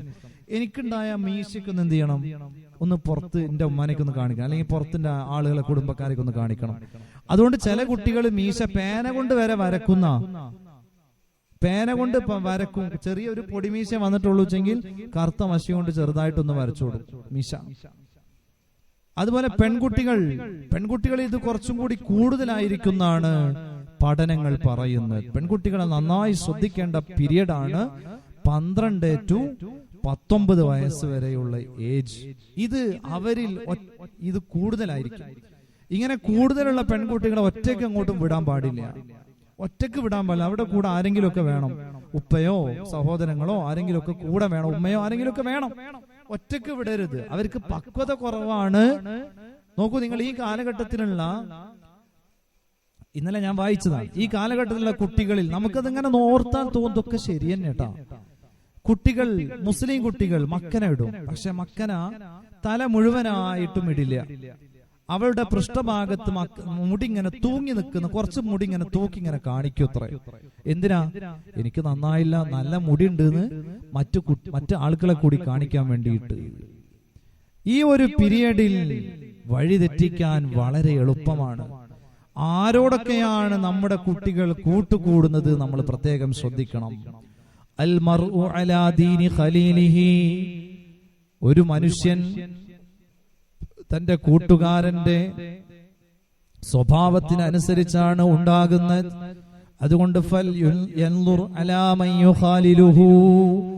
ആരോടാണ് കൂട്ടുകൂടുന്നത് എന്ന് നമ്മൾ എപ്പോഴും നോക്കിക്കൊണ്ടിരിക്കണം. അവരെന്താണോ ചെയ്യുന്നത്, തന്റെ സുഹൃത്ത്, തന്റെ കൂട്ടുകാരൻ, തന്റെ ഫ്രണ്ട് എന്താണോ ചെയ്യുന്നത് അത് ചെയ്യാനുള്ള ഒരു ടെൻഡൻസി ഈ ഒരു പീരീഡിൽ കൂടുതലായിരിക്കും. അതുപോലെ ഇടുങ്ങിയ വസ്ത്രം, പാന്റൊക്കെ ആണെങ്കിൽ ടൈറ്റ് പാന്റ്. എന്തിനാ? തന്റെ പൃഷ്ഠമൊക്കെ ഒന്ന് ആളുകളെ കാണിക്കാൻ, തന്റെ തുടയുടെ ഭാഗം ആളുകളെ കാണിക്കാൻ, അതുപോലെ തന്റെ ബ്രസ്റ്റൊക്കെ വലുതാവാൻ തുടങ്ങിയിട്ടുണ്ട് എന്ന് ആളുകളെ കാണിക്കാൻ. ഇങ്ങനെ ഒരു ടെൻഡൻസി കൂടുതൽ ഈ ഒരു ഏജിലുള്ള പെൺകുട്ടികൾക്ക് ഈ എക്സ്പ്രഷനിസം കൂടുതലാണെന്നാണ് പഠനങ്ങൾ പറയുന്നത്. അതുപോലെ മോതിരൊക്കെ ഇങ്ങനെ കാണിക്കും. ഒരു പുതിയൊരു സ്വർണത്തിന്റെ മോതിരൊക്കെ വാങ്ങിയാൽ ആ മോതിരം ഇങ്ങനെ കാണിച്ചു കൊടുക്കും അവർ. എന്തിന്? എല്ലാവരും ഒന്ന് കാണട്ടെ, അത് കാണിച്ചു കൊടുക്കാൻ വേണ്ടി. ഇങ്ങനെ മാനസികമായിട്ടുള്ള ഒരുപാട് വൈകല്യങ്ങൾ ഈ കുട്ടികളെ ഈ സമയത്ത് ഈ കുട്ടികളെ നമുക്ക് കാണാൻ പറ്റും. അവരെ പറഞ്ഞത് ബോധ്യപ്പെടുത്തണം, പറഞ്ഞ് ബോധ്യപ്പെടുത്തണം. പിന്നെ അപ്പോ അവർക്ക് പഠിക്കാനൊന്നും ശ്രദ്ധ ഉണ്ടാവില്ല. നിങ്ങൾ നോക്കൂ, അതുവരെ 7ാം ക്ലാസ് വരെയൊക്കെ നന്നായിട്ട് പഠിച്ചിരുന്ന കുട്ടി 8ാം ക്ലാസ് എത്തുമ്പോ പറ്റ ഡൗൺ ആയി പോകും. എന്തേ? ഈ ഒരു ടെൻഡൻസി അവിടെ കൂടിയതാണ്. പിന്നെ അവർക്ക് ഫ്രണ്ട്സിനോടുള്ള ഒരു ഉമ്മാനെ ഉപ്പാനൊന്നും അവർക്ക് പിന്നെ ഒരു എന്തുണ്ടാവില്ല, ഒരു മൈൻഡ് ഉണ്ടാവില്ല. പിന്നെ അവർക്ക് അവരുടെ ഫ്രണ്ട്സ് ആയിരിക്കും വരുന്നത്, പിയർ ഗ്രൂപ്പ്, ഒരേ ഏജിലുള്ള ആളുകൾ. അവരുടെ കൂടെ സെൽഫി എടുക്കുക, അവരുടെ കൂടെ ഔട്ടിങ്ങിന് പോവുക, അവരുടെ കൂടെ പാർക്കിൽ പോവുക, അവരുടെ കൂടെ അതുപോലെ പിന്നെ ജ്യൂസ് കഴിക്കാൻ പോവുക, ഇങ്ങനെ തുടങ്ങിയ ടെൻഡൻസികളായിരിക്കും. ഇവിടെയൊക്കെയാണ് നമ്മുടെ ഉമ്മ ബാപ്പമാരുടെ റോള് കൂടുതലായിട്ട്. ഈ ഒരു ഏജിൽ 12 to 19 വയസ്സ് വരെയുള്ള ഏജിൽ നമ്മുടെ ശ്രദ്ധ നന്നായിട്ട് ഉണ്ടാവണം. സൗഹൃദത്തിന്റെ ഒരു കാലഘട്ടമാണ്. അൽ മുഅ്മിനു ഇൽഫുൻ മഅലൂഫ്. സൗഹൃദം വേണം തന്നെയാ, സൗഹൃദം വേണ്ടെന്നൊന്നും നമ്മൾ പറയുന്നില്ല. എല്ലാവരോടും സൗഹൃദം പാടില്ല, സൗഹൃദമൊക്കെ ഉണ്ടായിക്കോട്ടെ, അതിനെ നമ്മൾ എന്തിനാ നിരുത്സാഹപ്പെടുത്തേണ്ടതില്ല. മുഅ്മിനായ ആൾ ഇൽഫുൻ മഅലൂഫുൻ എന്നാ നബി തങ്ങൾ പറഞ്ഞത്. അവൻ ഇണങ്ങുകയും ചെയ്യും, ഇണക്കുകയും ചെയ്യും, മറ്റുള്ളവരോട് ഇണങ്ങിച്ചേരുകയും ചെയ്യും, അതുപോലെ മറ്റുള്ളവരോട് ഇണങ്ങാൻ റെഡിയാവുകയും ചെയ്തു. വലാ ഖൈറ ഫീമൻ ലാ യഅലിഫ്. ഒരിക്കലും ഇണങ്ങാത്തതിൽ എന്തില്ല, ഇണങ്ങാത്തവരിൽ ഖൈറില്ല എന്നാ. അപ്പൊ നമുക്ക് നമ്മുടെ മക്കൾ മറ്റുള്ളവരോട് ഫ്രണ്ട്ഷിപ്പൊക്കെ വേണം, ഇണങ്ങണം, അതൊക്കെ വേണ്ടത് തന്നെയാണ്. പക്ഷെ അതിനൊക്കെ ഒരു പരിധി വേണം. നമ്മുടെ SSF-ഉം SBS-ഉം SYS-ഉം ഒക്കെ ആളുകൾ തമ്മിൽ കൂട്ടിപ്പിടിക്കുന്ന, ചേർത്ത് പിടിക്കുന്ന സംഘടനകളാണ്. മക്കളെയൊക്കെ ഈ പ്രായത്തിൽ SBS-ലേക്കും അതുപോലെ SSF-ലേക്കും ഒക്കെ നമ്മൾ ചേർക്കണം, അതിലേക്ക് അവരെ എത്തിക്കണം. ആ ഒരു ദീനിയായ ചുറ്റുപാടിലൂടെ അവര് നടന്നാൽ പിന്നെ ഒരിക്കലും അവര് വഴിപിഴക്കില്ല. ഇടക്ക് മക്കൾക്ക് ഇങ്ങനെ ഉപദേശങ്ങൾ കൊടുത്തുകൊണ്ടേയിരിക്കണം, മക്കൾക്ക് ഉപദേശങ്ങൾ കൊടുത്തുകൊണ്ടേയിരിക്കണം. ഞാൻ നേരത്തെ പറഞ്ഞതുപോലെ ഓരോ ഘട്ടങ്ങളിലും, ഭക്ഷണം കഴിക്കുമ്പോഴും അതുപോലെ നടത്തത്തിൽ വരെ ബഹുമാനപ്പെട്ട ലുഖ്മാനുൽ ഹക്കീം റളിയല്ലാഹു തആല അൻഹു തന്റെ മകന് കൊടുത്ത ഉപദേശം, വഖ്സിദ് ഫീ മശീക വഗ്ളുൽ മിൻ സൗതിക ഇന്ന അൻകറൽ അസ്വാതി ലസൗതുൽ ഹമീർ. മോനെ, നീ നടത്തത്തിൽ ഒരു മിതത്വം പാലിക്കണം. വഗ്ളുൽ മിൻ സൗതിക, നിന്റെ ശബ്ദം നീ നേർത്ത ശബ്ദമാക്കണം, കഠിന ശബ്ദത്തോടെ നീ സംസാരിക്കാൻ പാടില്ല. ഇന്ന അൻകറൽ അസ്വാതി ലസൗതുൽ ഹമീർ. അങ്ങനെ സംസാരത്തിൽ ഒരു മിതത്വം പാലിക്കാൻ കൽപ്പിക്കണം. അതുപോലെ ഉമ്മവാപ്പമാരുടെ സാന്നിധ്യത്തിൽ ഉയർന്ന ശബ്ദത്തിൽ നിങ്ങൾ ശബ്ദം ഉയർത്തരുതേ എന്ന് മക്കളെ പറഞ്ഞ് പഠിപ്പിക്കണം. വലാ തുർഫഉ സൗതകും അലാ സൗത്തിൻ നബി സ്വല്ലല്ലാഹു അലൈഹി വസല്ലം. ബഹുമാനപ്പെട്ട ലുഖ്മാനുൽ ഹക്കീം റളിയല്ലാഹു അൻഹു മകന് കൊടുക്കുന്ന ഉപദേശങ്ങൾ ഒരുപാട് സൂറത്തുൽ ലുഖ്മാനിൽ പറയുന്നുണ്ട്. വളരെ ചുരുക്കി പറയാണ്, വലാ തുസഇർ ഖദ്ദക ലിന്നാസ്. ജനങ്ങളോട് നീ മുഖം തിരിക്കാൻ പാടില്ല. ജനങ്ങളൊരു പരാതി പറഞ്ഞ് നിന്റെ അടുത്ത് വരുമ്പോൾ, സങ്കടം പറഞ്ഞ് നിന്റെ അടുത്ത് വരുമ്പോൾ അവരെ കേൾക്കാനുള്ള ഒരു മനസ്സ് നിനക്ക് വേണം. വലാ തംശി ഫിൽ അർളി മർഹാ. ഭൂമിയിൽ നീ കിബ്റനായി, അഹങ്കാരിയായി നടക്കാൻ പാടില്ല.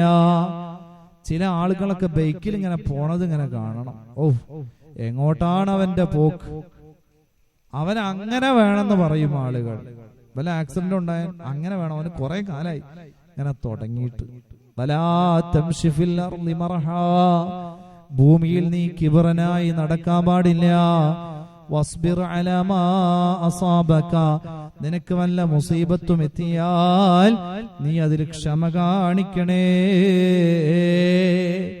ഇങ്ങനെ ഒരുപാട് ഉപദേശങ്ങൾ ബഹുമാനപ്പെട്ട ലുഖ്മാനുൽ ഹക്കീം റളിയല്ലാഹു അൻഹു മക്കൾക്ക് കൊടുക്കുന്നുണ്ട്. അല്ലാഹു തആല നമ്മുടെ മക്കളെയൊക്കെ സാലിഹീങ്ങളാക്കി നമുക്ക് മാറ്റി തരുമാറാവട്ടെ. ദുനിയാവിലും ആഖിറത്തിലും ഉപകരിക്കുന്ന മക്കളാക്കി അല്ലാഹു മാറ്റി തരട്ടെ. അല്ലാഹുവിൽ എപ്പോഴും തവക്കുലാക്കാൻ വേണ്ടി മക്കളോട് പറയണം. എപ്പോഴും തവക്കുലിനെ പറയണം. എന്ത് പ്രയാസങ്ങൾ വന്നാലും അല്ലാഹുവിലേക്ക് ഏൽപ്പിക്കണം.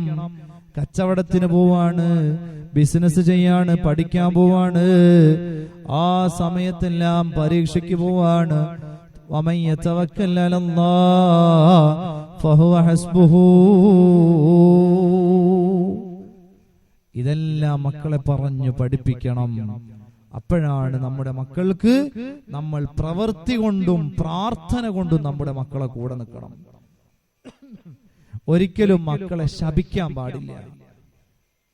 ഒരിക്കലും ശപിക്കാൻ പാടില്ല. ഉമ്മമാർ പ്രത്യേകം ശ്രദ്ധിക്കണം. കൂടുതലായി മക്കളോട് ഇടപഴകുന്നത് ഉമ്മമാരാണ്. മക്കളെ ശപിക്കാൻ പാടില്ല. ഏത് ദുആയാണ് സ്വീകരിക്കാന്ന് പറയാൻ പാടില്ല. ഏത് ദുആയാണ് സ്വീകരിക്കാന്ന് പറയാൻ പാടില്ല. അതുകൊണ്ട് മക്കൾക്കെതിരെ ഒരിക്കലും ദുആ ചെയ്യാൻ പാടില്ല. ഒരു ഉമ്മയ്ക്കും അതിന് കഴിയില്ല മക്കൾക്കെതിരെ ദുആ ചെയ്യാൻ. ബഹുമാനപ്പെട്ട മാലിക് ഇബ്നു ദീനാർ റളിയല്ലാഹു തആല അൻഹു ഒരു ദിവസം ഒരു സ്വപ്നം കണ്ടു. എന്താ സ്വപ്നം? ഹജ്ജിന് പോയി വന്ന് വീട്ടിലിരിക്കുകയാണ്.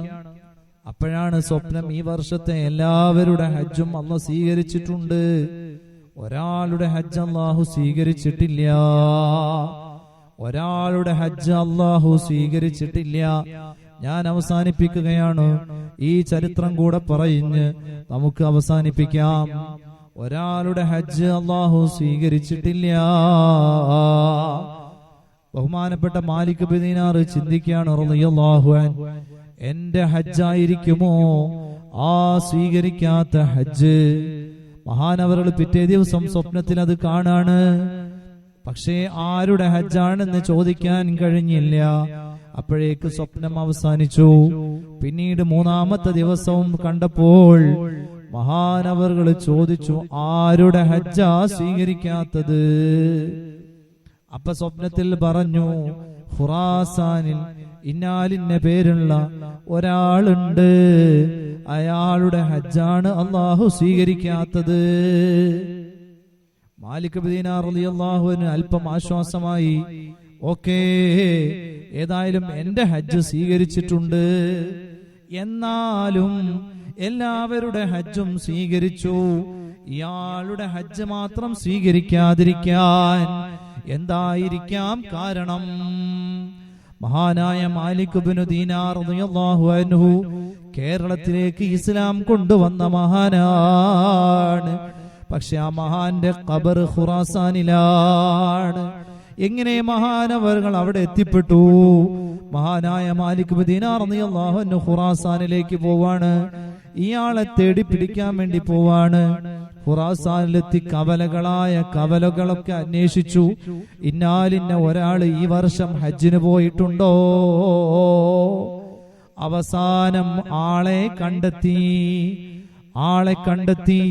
ആളോട് ചോദിച്ചു, ഓ സഹോദരാ, ഞാനൊരു സ്വപ്നം കണ്ടിരിക്കുന്നു.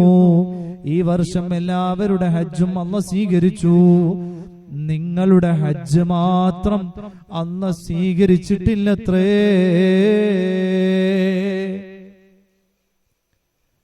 അദ്ദേഹം ചോദിച്ചു, ഞാൻ എല്ലാ വർഷവും ഹജ്ജിന് പോകും, 40 വർഷമായി ഞാൻ ഹജ്ജിന് പോകുന്നു.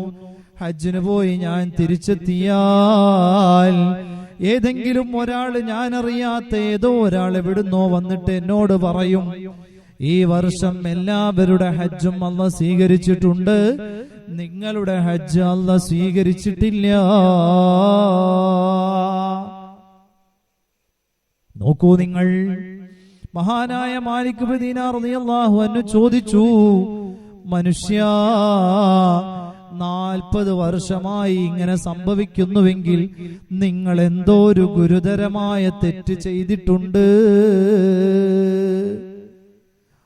അദ്ദേഹം പറഞ്ഞു, ഞാൻ 40 വർഷം മുമ്പൊരു അബദ്ധത്തിൽ ഒരു തെറ്റ് ചെയ്തിട്ടുണ്ട്. എന്താണത്? അബദ്ധത്തിലാണ് ഞാനത് ചെയ്തത്.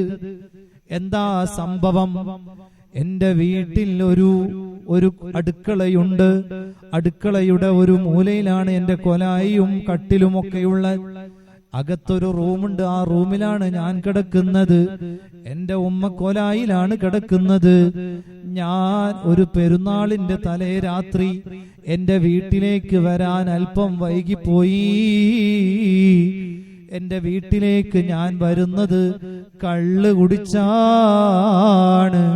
ഞാൻ കള്ള് കുടിച്ച് വീട്ടിലേക്ക് വരുമ്പോൾ എന്റെ ഉമ്മറക്കൊലായിൽ എന്നെ കാത്തിരിക്കുന്നുണ്ട്. ഉമ്മറപ്പടിയിൽ 2 കാലും കൂട്ടിപ്പിടിച്ചുകൊണ്ട് ഉമ്മറപ്പടിയിൽ ഇങ്ങനെ കുത്തിയിരിക്കുന്നുണ്ട്. എന്റെ ഉമ്മ പറഞ്ഞു, മോനെ, നീ പെരുന്നാളായിട്ട് കള്ളു കുടിച്ചിട്ടാണോ വന്നിരിക്കുന്നത് എന്ന് ഉമ്മ പറഞ്ഞപ്പോൾ ഞാൻ എന്റെ ഉമ്മാനെ ഒരു തൊഴി കൊടുത്തു. എന്റെ ബോധ മനസ്സുകൊണ്ടല്ല ഞാനത് ചെയ്തത്. എനിക്ക് കള്ളു കുടിച്ച് മസ്തായ അവസരത്തിലാണ് ഞാനത് ചെയ്തത്. എന്റെ ഉമ്മയുടെ തല ആ റൂമിന്റെ മൂലയിൽ കത്തിക്കൊണ്ടിരിക്കുന്ന അടുപ്പിൽ ചെന്ന് വീണു. എന്റെ ഉമ്മയുടെ തലയിൽ തീ ആളിപ്പടർന്നു.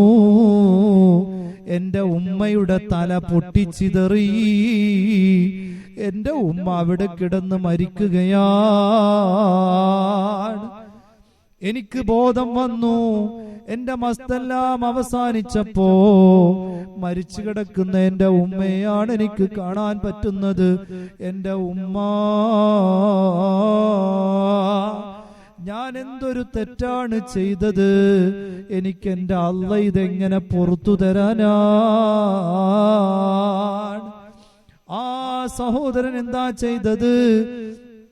ആ അടുക്കളയിലുണ്ടായിരുന്ന കത്തി കൊണ്ട് ഉമ്മയെ തള്ളിയ കൈ മുറിച്ചു കളഞ്ഞു. തോളം കയ്യിന്റെ അവിടുന്ന് വെട്ടി മുറിച്ചു കളഞ്ഞു. ഉമ്മയെ കൊന്ന കൈ എനിക്കിനി വേണ്ട. അതുപോലെ ഒരു ശപഥം, ഇനി എല്ലാ വർഷവും ഞാൻ ഹജ്ജിന് പോകും. എല്ലാ വർഷവും ഞാൻ ഹജ്ജിന് പോകും. എല്ലാ ദിവസവും ഞാൻ നോമ്പെടുക്കും. എല്ലാ ദിവസവും ഞാൻ ഹറമിൽ വെച്ചുകൊണ്ട് നിസ്കരിക്കും. അങ്ങനെ ഒരു നിയ്യത്ത് ഞാൻ എടുത്തു. പക്ഷേ 40 വർഷം മുമ്പ് ചെയ്ത അബദ്ധത്തിൽ ഞാൻ ചെയ്ത തെറ്റിന് അല്ലാഹു തആല ഇപ്പോഴും എനിക്ക് മാപ്പ് നൽകിയിട്ടില്ല. ഓ ഉമ്മമാരെ, നമ്മുടെ മക്കൾക്ക് വേണ്ടി നമ്മൾ എപ്പോഴും ദുആ ചെയ്യണം. എപ്പോഴും നമ്മൾ ദുആ ചെയ്യണം. അബദ്ധത്തിൽ പോലും അവർക്കെതിരെ നമ്മളൊന്നും പറയല്ല. അല്ലാഹു തആല നമ്മുടെ മക്കളെയൊക്കെ സ്വാലിഹീങ്ങളാക്കി തരട്ടെ. ദുനിയാവിലും ആഖിറത്തിലും ഉപകരിക്കുന്ന മക്കളാക്കി തെരുമാറാവട്ടെ. സമയം അതിക്രമിച്ചതുകൊണ്ട് തൽക്കാലം വിടവാങ്ങുകയാണ്. അല്ലാഹു തആല നമ്മൾ ഇവിടെ സംസാരിച്ചതും പറഞ്ഞതും എല്ലാം നമ്മുടെ ജീവിതത്തിൽ നമുക്ക് പകർത്താനുള്ള നല്ല ഒരു അമലാക്കി അല്ലാഹു മാറ്റിത്തരട്ടെ. ഒരുപാട് ആളുകൾ നമ്മുടെ മഹല്ലത്തിൽ നിന്ന്, നമ്മുടെ സ്ഥാപനവുമായി ബന്ധപ്പെട്ട ആളുകൾ മരണപ്പെട്ടു പോയിട്ടുണ്ട്. അല്ലാഹു തആല അവരുടെയൊക്കെ ആഖിറം സന്തോഷത്തിലാക്കട്ടെ. നമുക്ക് ഭക്ഷണം തന്നവർ, വെള്ളം നൽകിയവർ, സഹായിച്ചവർ, സഹകരിച്ചവർ, വസ്ത്രം നൽകിയവർ, അങ്ങനെ ഒരുപാട് 9 വർഷം നമ്മുടെ ശരീരത്തിൽ വളർന്ന എല്ലുകളും ഇറച്ചികളും ഒക്കെ കോടമ്പുഴയിലേതാണ്. കോടമ്പുഴ എന്ന് പറയുമ്പോൾ നമുക്ക് എപ്പോഴും ഒരു അഭിമാനമായിട്ട് എവിടെ ചെന്നാലും നമുക്ക് പറയാൻ പറ്റും. അല്ലാഹു തആല ഈ നാട്ടിൽ വലിയ ഖൈറും ബറക്കത്തും കൊടുക്കട്ടെ, വലിയ അഭിവൃദ്ധി കൊടുക്കട്ടെ. നമ്മുടെ ബാവ ഉസ്താദ് അല്ലാഹു തആല അവിടത്തേക്ക് ദീർഘായുസ് കൊടുക്കട്ടെ. ആ തണൽ അല്ലാഹു നമുക്ക് നീട്ടിത്തരട്ടെ. നോമ്പിന്റെ തൊട്ട് മുമ്പ് ഞങ്ങളെയൊക്കെ വിളിച്ചുകൂട്ടി ഉസ്താദ് ഒരു കാര്യം പറഞ്ഞു. നിങ്ങൾ എല്ലാവരും ഇനി ഈ സ്ഥാപനം നിങ്ങൾ ഏറ്റെടുക്കണം. എനിക്ക് വയസ്സായി, എനിക്കിനി ഒന്നിനും കഴിയില്ല, നിങ്ങളാണ് ഈ സ്ഥാപനം കൊണ്ടു നടക്കേണ്ടത് എന്ന് പറഞ്ഞ് ഞങ്ങളെ ഏൽപ്പിച്ചപ്പോ അൽഹംദുലില്ലാ പരിശുദ്ധമായ റമളാനിൽ പല നിലക്കും നമ്മെ സഹായിക്കുന്ന ആളുകളുമായി കോണ്ടാക്ട് ചെയ്തു. അവരിൽ നിന്നെല്ലാം ചെറിയ ഒരു തുക നമ്മുടെ സ്ഥാപനത്തിന് നൽകാൻ കഴിഞ്ഞു. അള്ളാഹു അവിടത്തേക്ക് ദീർഘായുസ് കൊടുക്കട്ടെ. ഉസ്താദ് ഒരു കാര്യം പറഞ്ഞപ്പോൾ ശരിക്കും ഞാൻ കരഞ്ഞുപോയി. ഉസ്താദ് പറഞ്ഞു, ഞാൻ ബീഫ് കഴിച്ചത് എനിക്ക് ഓർമ്മയുള്ളത് 15 വയസ്സിന്റെ മുമ്പാണ് പറഞ്ഞു. 15 വയസ്സിന്റെ മുമ്പ് ബീഫ് കഴിച്ചത് എനിക്ക് ഓർമ്മയുള്ളൂ. അതിനുശേഷം ഞാൻ ബീഫ് കഴിച്ചിട്ടില്ല. എന്തേ ബീഫ് കഴിക്കാത്ത? ബീഫ് കഴിക്കാൻ എനിക്ക് ആഗ്രഹമില്ലാഞ്ഞിട്ടല്ല, ഇഷ്ടമില്ലാഞ്ഞിട്ടല്ല. എന്റെ വയറ്റിന്റെ വേദന 15 വയസ്സ് മുതൽ വേദനയാണ്. അന്ന് പല ഡോക്ടർമാരെയും ഉപ്പവും ഉമ്മയും കൊണ്ടുപോയി കാണിക്കും. ആ വേദന ഇപ്പോഴും ഉണ്ട്. അള്ളാഹു ശിഫയാക്കി കൊടുക്കട്ടെ. ഉസ്താദ് അവറുകൾ ഈ കീമോ ചെയ്തുകൊണ്ടിരിക്കുമ്പോ എത്ര കിതാബുകളാണ് ഉസ്താദ് അവറുകൾ രചിച്ചത്. വലിയ ബറക്കത്തുള്ള ആ കലം അള്ളാഹു തആല ധാരാളം കാലം അള്ളാഹു നമുക്കൊക്കെ നീട്ടിത്തരട്ടെ. അവിടുത്തെ ദീർഘായുസ് കൊണ്ട് അള്ളാഹു നമ്മയൊക്കെ അനുഗ്രഹിച്ചു തരട്ടെ. ദുആ ചെയ്യുകയാണ്. ആമീൻ. അൽഹംദുലില്ലാഹി അൽഹംദുലില്ലാഹി റബ്ബിൽ ആലമീൻ ഹംദൻ യുവാഫി നിഅമഹു വയുകാഫിഉ മസീദ. അല്ലാഹുമ്മ സ്വല്ലി വസല്ലിം വബാരിക് അലാ റസൂലിക സയ്യിദിനാ മുഹമ്മദ് വഅലാ ആലി സയ്യിദിനാ മൗലാനാ മുഹമ്മദ്. അർഹമുർ റഹീമായ രാജ സയ്യിദായ മലിക്കുൽ ജബ്ബാറായ റബ്ബേ, സാധുക്കളായ ഞങ്ങൾ ഇവിടെ ഒരുമിച്ച് കൂടിയതും പറഞ്ഞതും കേട്ടതും എല്ലാം നീ കബൂലാക്കണേ അല്ലാ, നീ കബൂലാക്കി തരണേ അല്ലാ. ആഖിറത്തിൽ കണ്ണുകുളിർക്കെ കാണുന്ന വലിയ അമലാക്കി മാറ്റിത്തരണേ അല്ലാ. അല്ലാഹുവേ, ഞങ്ങൾക്ക് ഇൽമു പഠിപ്പിച്ചു തന്ന ഉസ്താദുമാർ, ഞങ്ങളെ സഹായിച്ച അതിനു വേണ്ടി എല്ലാ സൗകര്യങ്ങളും ചെയ്തു തന്ന ഉമ്മവാപ്പമാർ, എല്ലാവർക്കും നീ ഖൈർ നൽകണേ അല്ലാ, ബറക്കത്ത് ചെയ്യണേ അല്ലാ. അവർക്കും ഞങ്ങൾക്കും ദീർഘായുസ്സും ആഫിയത്തും തരണേ അല്ലാ. അല്ലാഹുവേ, അപകടങ്ങളിൽ നിന്ന് പെട്ടെന്നുള്ള മരണങ്ങൾ, പൊടുന്നനെയുള്ള മരണങ്ങൾ, ആക്സിഡന്റുകളിൽ എല്ലാം ഞങ്ങളെ നീ കാക്കണേ അല്ലാ. ഞങ്ങളോട് ബന്ധപ്പെട്ടവരെ കാക്കണേ അല്ലാ. അല്ലാഹുവേ, ഞങ്ങളുടെ ഭാര്യമാർ, സഹോദരിമാർ, ഉമ്മവാപ്പമാർ, ഉസ്താദുമാർ എല്ലാവരിലും നീ വലിയ ബറക്കത്ത് ചെയ്യണേ അല്ലാ, നീ ബറക്കത്ത് ചെയ്യണേ അല്ലാ. പരിശുദ്ധ റമദാനിൽ ഞങ്ങളുടെ നോമ്പും നിസ്കാരവും തറാവീഹുകളും മറ്റു അദ്കാറുകളും തഅലീമുകളെല്ലാം നീ കബൂലാക്കി തരണേ അല്ലാ, നീ കബൂലാക്കി തരണേ അല്ലാ. ഈ നാട്ടിൽ നീ വലിയ ബറക്കത്ത് ചെയ്യണേ അല്ലാ, നീ വലിയ ബറക്കത്ത് ചെയ്യണേ അല്ലാ. ഈ നാട്ടിൽ നിന്ന് മരിച്ചുപോയ ഞങ്ങളുടെ മുൻഗാമികൾ, ഈ സ്ഥാപനത്തെ സഹായിച്ചവർ, സഹകരിച്ചവർ, അല്ലാഹുവേ, എല്ലാവർക്കും നീ വലിയ ഖൈർ അവരുടെ ആഖിറത്തിൽ നൽകണേ അല്ലാ, ബർസഖിൽ നീ നൽകണേ അല്ലാ, ഖബർ നീ വിശാലമാക്കി കൊടുക്കണേ അല്ലാ. ഞങ്ങളുടെ ഓർമ്മയിൽ തെളിഞ്ഞു വരുന്ന പല മുഖങ്ങളുണ്ട്, ഈ നാട്ടിൽ നിന്ന് മരിച്ചുപോയ പല മുഖങ്ങളുണ്ട്. അല്ലാഹുവേ, അവരുടെ എല്ലാം ആഖിറം നീ സന്തോഷത്തിലാക്കണേ അല്ലാ. ഇന്നല്ലെങ്കിൽ നാളെ അവർ കിടക്കുന്നത് പോലെ 2 മീസാൻ കല്ലിന്റെ ചുവട്ടിൽ 6 അടി മണ്ണിൽ ഞങ്ങളും കിടക്കാനുള്ളവരാണ്. അല്ലാ, ഖബർ നീ പ്രകാശിപ്പിക്കണേ അല്ലാ, നീ വിശാലമാക്കണേ അല്ലാ.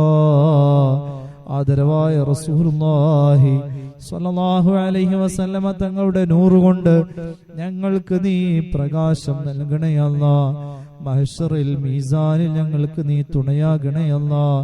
എല്ലാ ദുന്യവിയും ഉഖ്റവിയുമായ കാര്യങ്ങൾ എല്ലാം നീ റാഹത്തിലും സന്തോഷത്തിലുമാക്കി തരണേ അല്ലാ.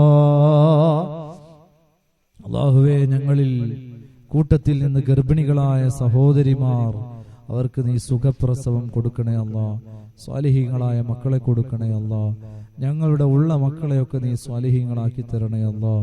അല്ലാഹുവേ, ജീവിതകാലത്ത് ഞങ്ങളുടെ മക്കൾക്ക് ഖബറെടുക്കേണ്ട അവസ്ഥ നീ വരുത്തല്ല അല്ലാ. ഞങ്ങളുടെ മക്കൾക്ക് ഖബറെടുക്കേണ്ട അവസ്ഥ നീ വരുത്തല്ല അല്ലാ. അവർക്ക് നീ ദീർഘായുസ്സും ആഫിയത്തും കൊടുക്കണേ അല്ലാ. ദുനിയാവിലും ആഖിറത്തിലും ഉപകരിക്കുന്ന മക്കളാക്കി തരണേ അല്ലാ.